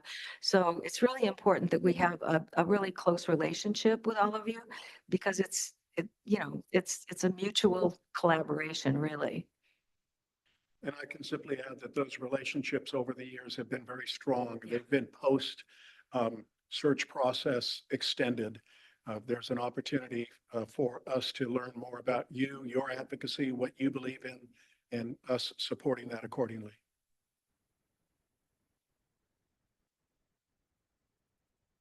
I'll go again, unless anyone else has any other questions. So I think I rushed you through this towards the end of your slides, but how do you balance transparency, right, with the candidates we receive and the ones that we're potentially going to be looking at with is like the confidentiality of those candidates that might be pursuing this? Like, how do you approach that? And like, are there places for, like, when do you start involving, say, the community and seeing a larger list of the candidates that we're exploring or had? That's going to be up to you. And again, it's really the difference between what is generally in the industry, it's called a closed search or an open search. So there really and truly are pros and cons for either one of those. But when we meet with you at the initial meeting, if we were to be selected, we talk to you about that. So the community is involved in terms of all the input. they're totally involved. They get to tell us everything that they want, that whether it's in person or in surveys, we give you all that information. But the actual, how you want to involve the community in terms of the decision, that's going to be up to you to decide how you want to do that. That meeting on the 30th that you referred to typically is at least a 2 to 2.5 hour meeting, because all of those basic, essential, foundational questions that you might have or that we could bring forward would be provided to you accordingly. So that 30th meeting is really very, very important as you get kickstarted in this process. The number of stakeholders that you interview, we actually provide you a template of examples: CSEA, classified, union, city manager, police chief, so on and so forth. Parents, obviously, students, DLAC members. I did a search not too long ago where the DLAC members, who are primarily Spanish speaking, simply said, "Sabes qué, doctor? Queremos alguien guapo y joven." They just want somebody young and handsome, you know. So those are part of the relationships that we build as well with respect to the stakeholders and the trust that we provide them as well, and transparency. Oh, you know, another piece of that question, though, had to do with confidentiality versus transparency.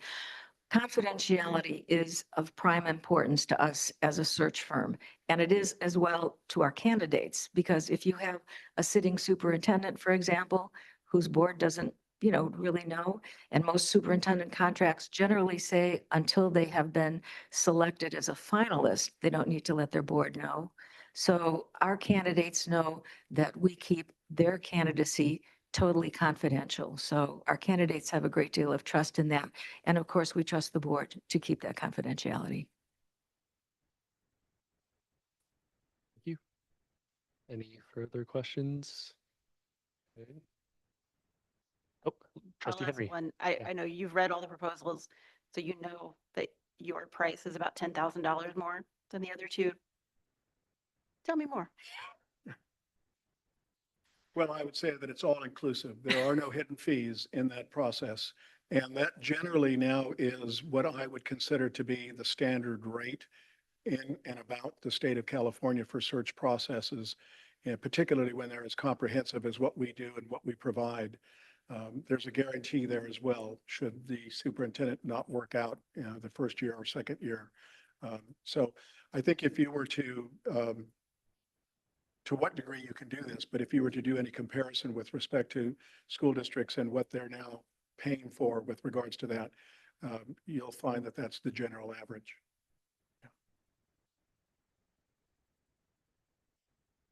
All right. With that, I think we're out of questions. Thank you so much. Thank you so much. All right. So next step that I think we decided was share findings from contacts with the different references that we had. So who wants to start?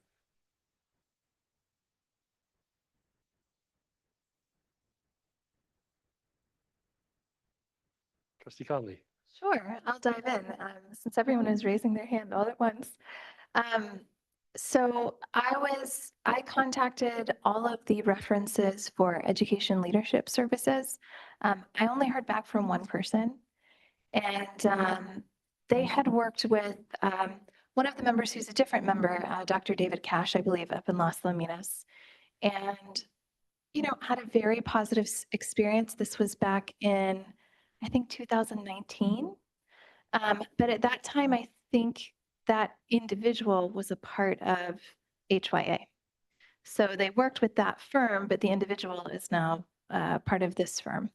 And, you know, they really felt that it was a very clear process. They had good candidates that were brought to them, and they ended up doing an ad hoc committee to review the applications with the search firm consultant. And, you know, it was overall very positive. He actually had a lot of advice about what not to do, not with a particular firm, but just in general. So when we discussed the process a little bit more, I'm happy to share that as well, which was informative.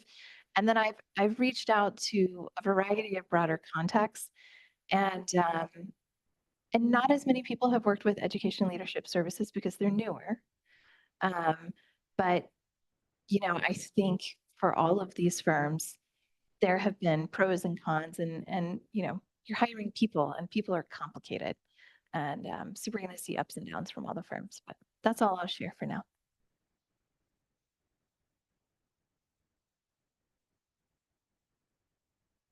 Trustee Reed? Well, I was assigned the HYA, but they backed out. Um, So we shared. so I'll go on to, I reached out to Trustee DeFazio to see if I could help him with his larger search with leadership associates. And I was able to talk to a couple of people who recently worked with them to get their sense of experience. I also wanted to kind of check in to see how they were approached, and if they were part of a name bank or part of a community. And it was reaching out to the network. We have this opening and we're reaching out to you because we've heard about you through the grapevine. And that was the case for both the principal at Los Altos High School, very local, and the superintendent at Los Altos Elementary. Trustee Henry? Well, I had McPherson. The packet has a number of reference letters. None of them are specifically about Ms. Anderson. And so I looked through to find which of the people who had written letters were actually still actively on boards. Some of the letters are older.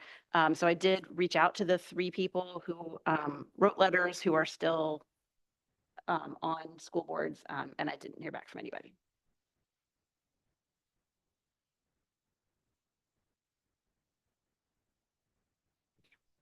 Trustee Lambert, you didn't have anyone. So goes to me now. So yeah, I reached out to a couple of boards for leadership associates, specifically San Mateo Union, Millbrae. Folks, I won't, I talked to them in confidence, so I won't say who said what or anything like that. But I think one of them worked with Jackie, I think, and spoke highly. I think one of the things I think that, like, again, similar to Trustee Conley, I think some of them had a more broader advice, which I think was make sure you get to see all the candidates, things like that. I think one of the things I think, so generally positive for both groups. I think some had engaged with them multiple times, and one time before it did not go, they weren't happy with it as well, but afterwards when they re-engaged, they were happy with the results out, because I think the board was more engaged in the process. So I would, in the interest of full transparency, I want to make sure everyone hears what I heard. But I think that just means more of us being attentive on process, and like, it is ultimately our responsibility. Yeah, so that was my result of my references. I imagine we're going to have a very hands-on board. Okay, with that, if anyone has any more things they want to share, any more things they want to discuss. So then next step is now we want to maybe do an initial ranking for temperature checks, see what we have. I think we can't do a secret ballot, but we can, I think, write down and vote and hand them to our superintendent, right? I think that's okay. You're doing it publicly. And apologize to all the candidates for the awkwardness of this. I'm sure you've been through it before. Dr. Skelly, I'm sorry, you said. Well, we had talked, I think, about, okay. Thank you. I think we just said you'd write down your top, your 1, 2, 3, and then maybe draw a line at the place that you like. If there's a firm you couldn't work with, and then we would just sort of talk. I would summarize those, and then I would give them to you. That sounds good. You've probably seen this done a million different ways. We'll see how this goes.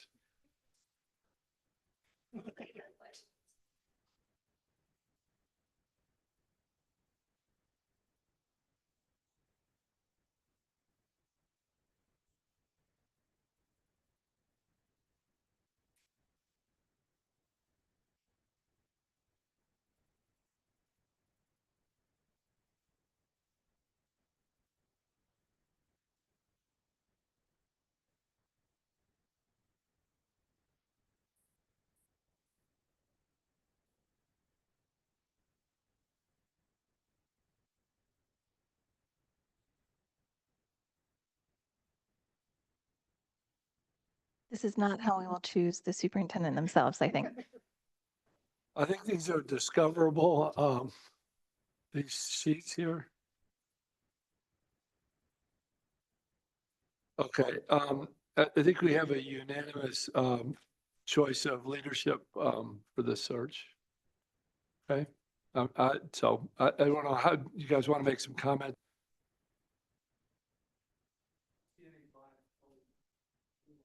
I didn't see anybody not like anybody, but I think, but everybody, put leadership associates as first.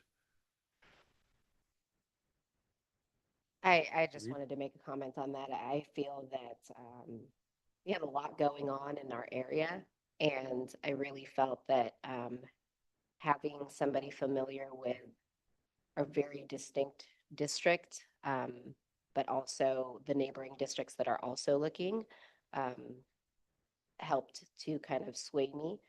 And also the fairly recent placements within our district that when you go out and talk to the community about how they feel about those placements, those were all very positive as well. Yeah, I just wanted to say one thing about education leadership. I was just, very cautious or that about their lack of experience in placing someone in this area. The Bay Area, and especially Silicon Valley, is a very different place than just about any place else. And to not have the experience in this area, and our district has gone through some challenges, and so that in itself sort of raises the ante. So, yeah, not the quality of work or anything else. It's just experience. Trustee Henry? I just want to say how much I appreciate all of you for being here tonight and for presenting and investing at this time in our district, and for hanging in with us a couple hours longer than maybe you thought you were going to. So I just wanted to say that to all of you. I echo that. Thanks. I really enjoyed the presentations from everyone, and appreciate the work that you do, because it's so important that we have high quality superintendents serving our children across California. So thank you for your work. Okay, can I propose we do something awkward, which is ask leadership associates to stay for just a few minutes. You talked about 2.5 hours on Thursday night. Okay, so, but we need to talk about, we have a regular board meeting that night, and so we need to just sort of talk through what our expectations would be for that night. Thanks to everyone. Nice to see a lot of you. And oh.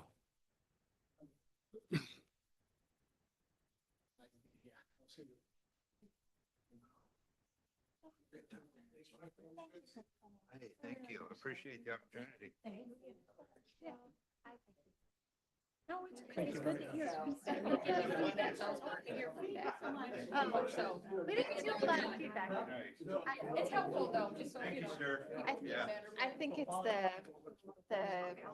locality piece that we're all.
Can I also point out, so their timeline suggested a special meeting.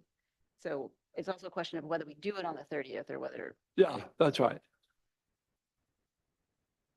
We're certainly open.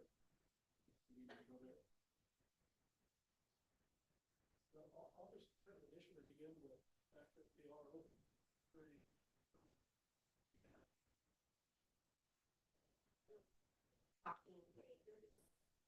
Got it. Okay. Well, my thoughts, and Jackie certainly can have some thoughts regarding this as well, but if the 30th is determined to be the date, that is a tough time in terms of just having a regular board meeting and then adding on, generally about 2 hours worth of information. But what I did is I took the liberty of pulling up a former open discussion item with a former school district in terms of what we cover. So I'm not sure if that would be helpful as we think about condensing that time frame. But again, if the 30th it works, that's fine. Or if another special meeting is selected, that would be great as well. So we have a general overall discussion and review of the search process. This is all agendized, by the way.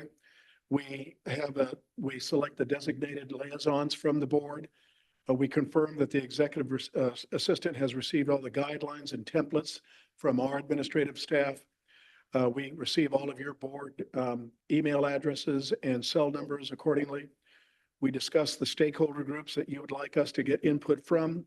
We talk a little bit about the narrative of the community and the district for the position description. We want to know more about what Mountain View is like in terms of a community and a school district, so that we have that on the position description, so that when people read it, they realize, the area.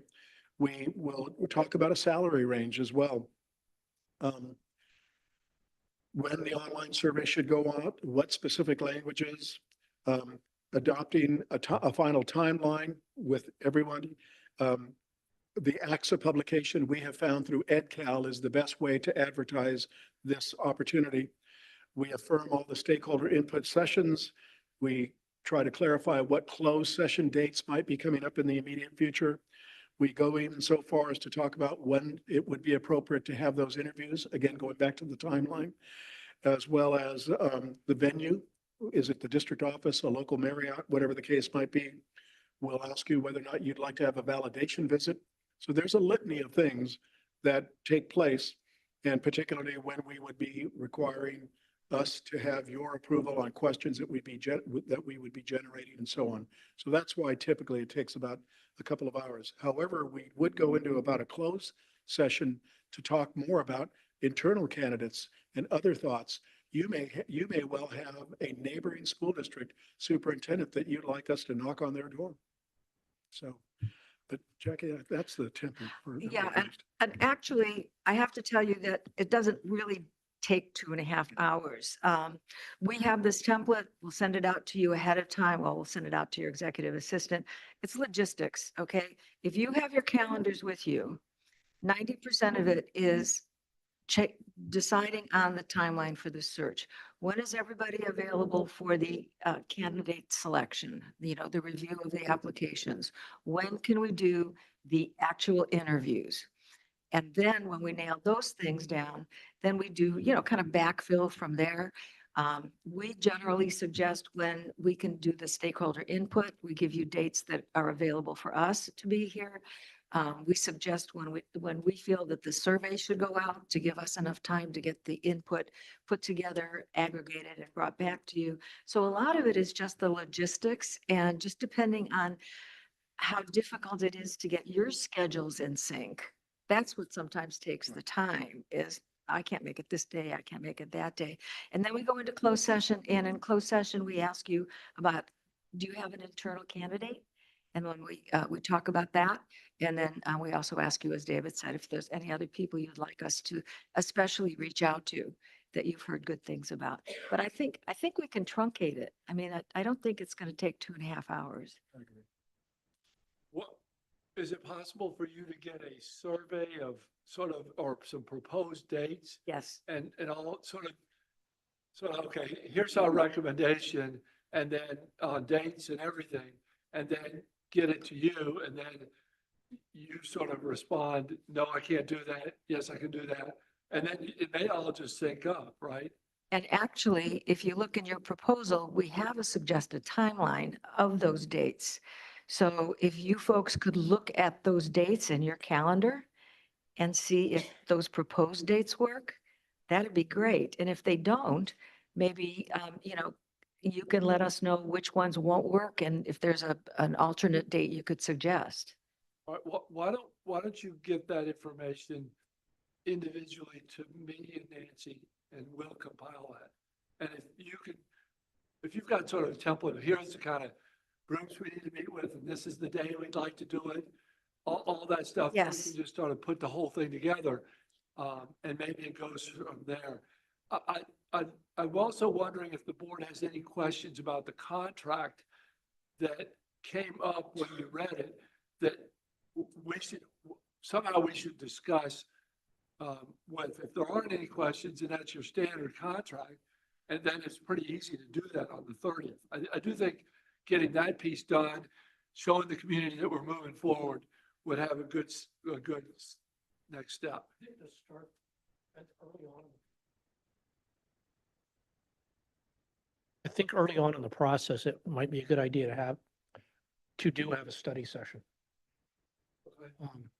So at least the public can see, participate, and people can ask questions. On a Thursday night, maybe. Yeah, and I'd say, yeah, You want to do start off on higher level details, and you have a lot of details, but a high level, I don't know, discussion. Would you want to do that as part of that initial meeting on the 30th? I would think so. Okay.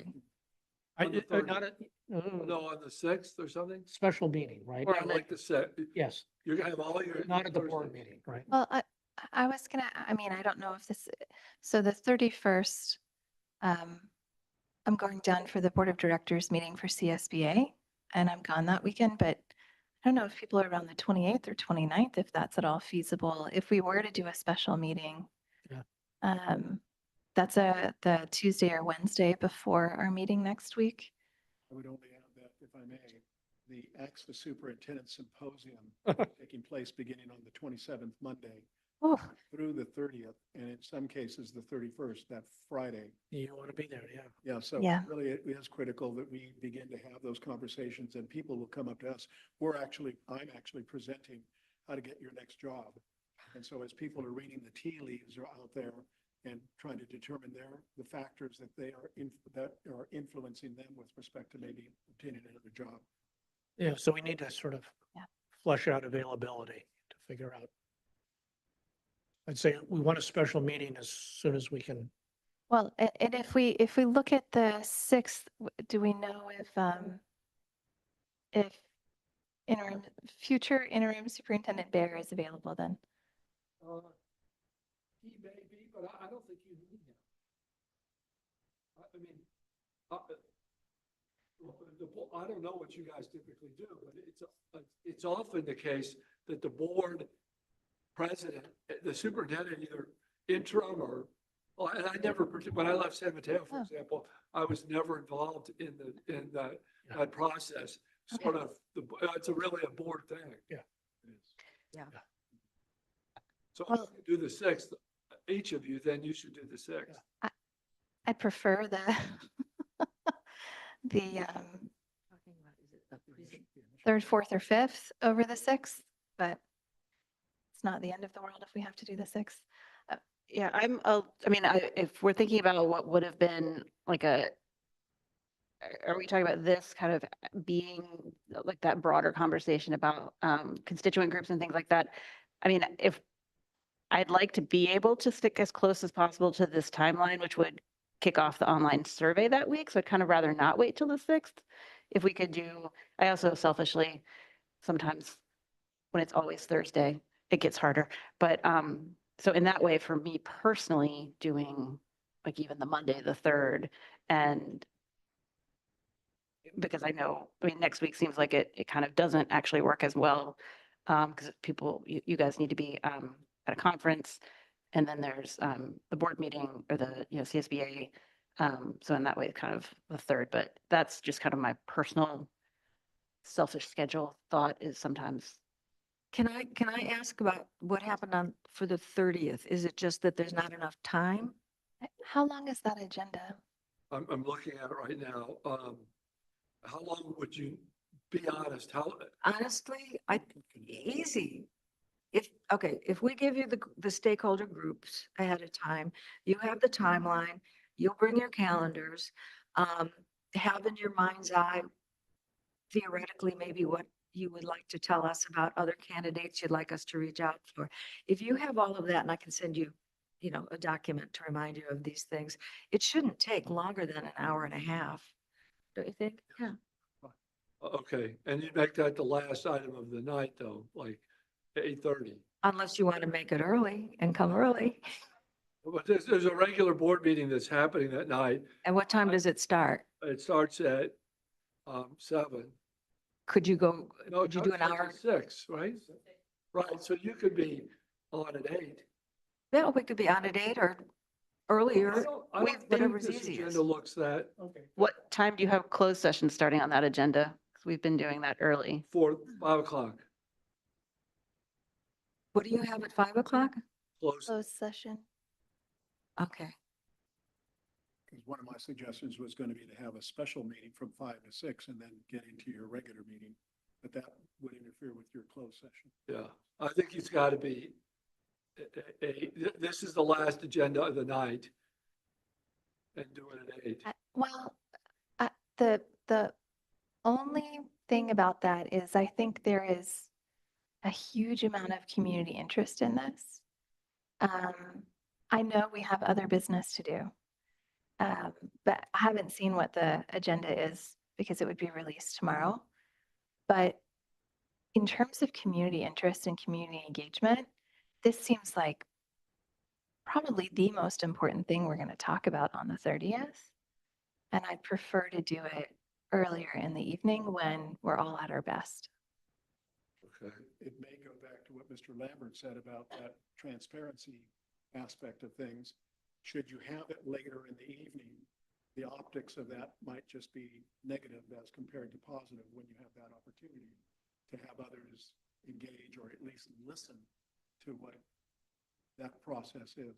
Should we put it just after closed session, just when we come back? And Yeah, you could do that. And you guys, I'll tell you what's on the agenda. Mental health continuum,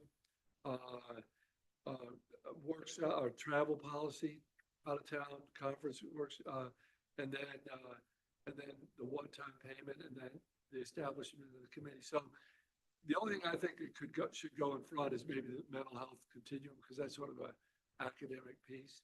But you can put that after. And so why don't you come at 6? Well, we're fine, whatever you decide. 6:15, because there's a school showcase as well. So what if you start at 6, plan to be here at 6:15? Okay, You're first on the agenda. okay, great, yeah. And that will be a discussion, we'll call it a discussion with the search firm and approval of their contract. Wonderful. And I think to Trustee Lambert's point, do you want us to do just a very, very brief slideshow, maybe just a little bit so the public? Some of those essentials. the more, Yeah. Definitely. Maybe the process, just, and I that, mean, I think that's one of part of the first meeting, I see it is we want to we want the public, to let the public know that we're working with them. yes, We're making them part of the process. I'm even wondering, to the extent that you would just talk about public outreach, but I'd like to hear from them, and I think the forum to do that, how they would want to participate, right? How do they see themselves in doing this? Not just, filling out forms, answering questionnaires. No, right. What's a meaningful way of doing that? Much of that might be dependent upon what you as a group desire as well. In other words, as I'm trying to share this, Yeah. you're almost leaning into a panel process as well. And if that's the case, that's fine. But is that where you want those kinds of decisions made, or maybe not even decisions, but conversations? Yes. Yeah. I'd say the conversation is the word, and that's what they want. Yeah. They're not, my interpretation is no one's expecting to make decisions. They'll be glad to have us do it as long as they are part of the conversation and we're all listening to each other. So the 30th, 6:15? Great. Any other questions? You can give us an update about the conference and tell us what the latest. Let you know how going many on. hands we shook and how many people we already have as candidates for you. You will have a high volume of interested folks. You're going to have, yeah, a great pool of No doubt about candidates. it. Absolutely. Well, thank you so much. Thank you. Thank you. Very, very much. Yes. We look forward to working with you. Thank you. Excuse me. Turn it off. Other items? I think that covers all of our agendized business. All right, at 9:53 p.m. You have to say the future board meeting dates. Oh, yes, the future board meeting dates. The future board meeting dates are January 30th, 2025, February 13th, 2025, March 6th, 2025, and March 20th, 2025. Do we need to do anything for governance calendar? Any public comment for nothing? Seeing no one here and no one on Zoom, that what's today? The January 23rd, 2025 meeting of the Mountain View School Board is adjourned.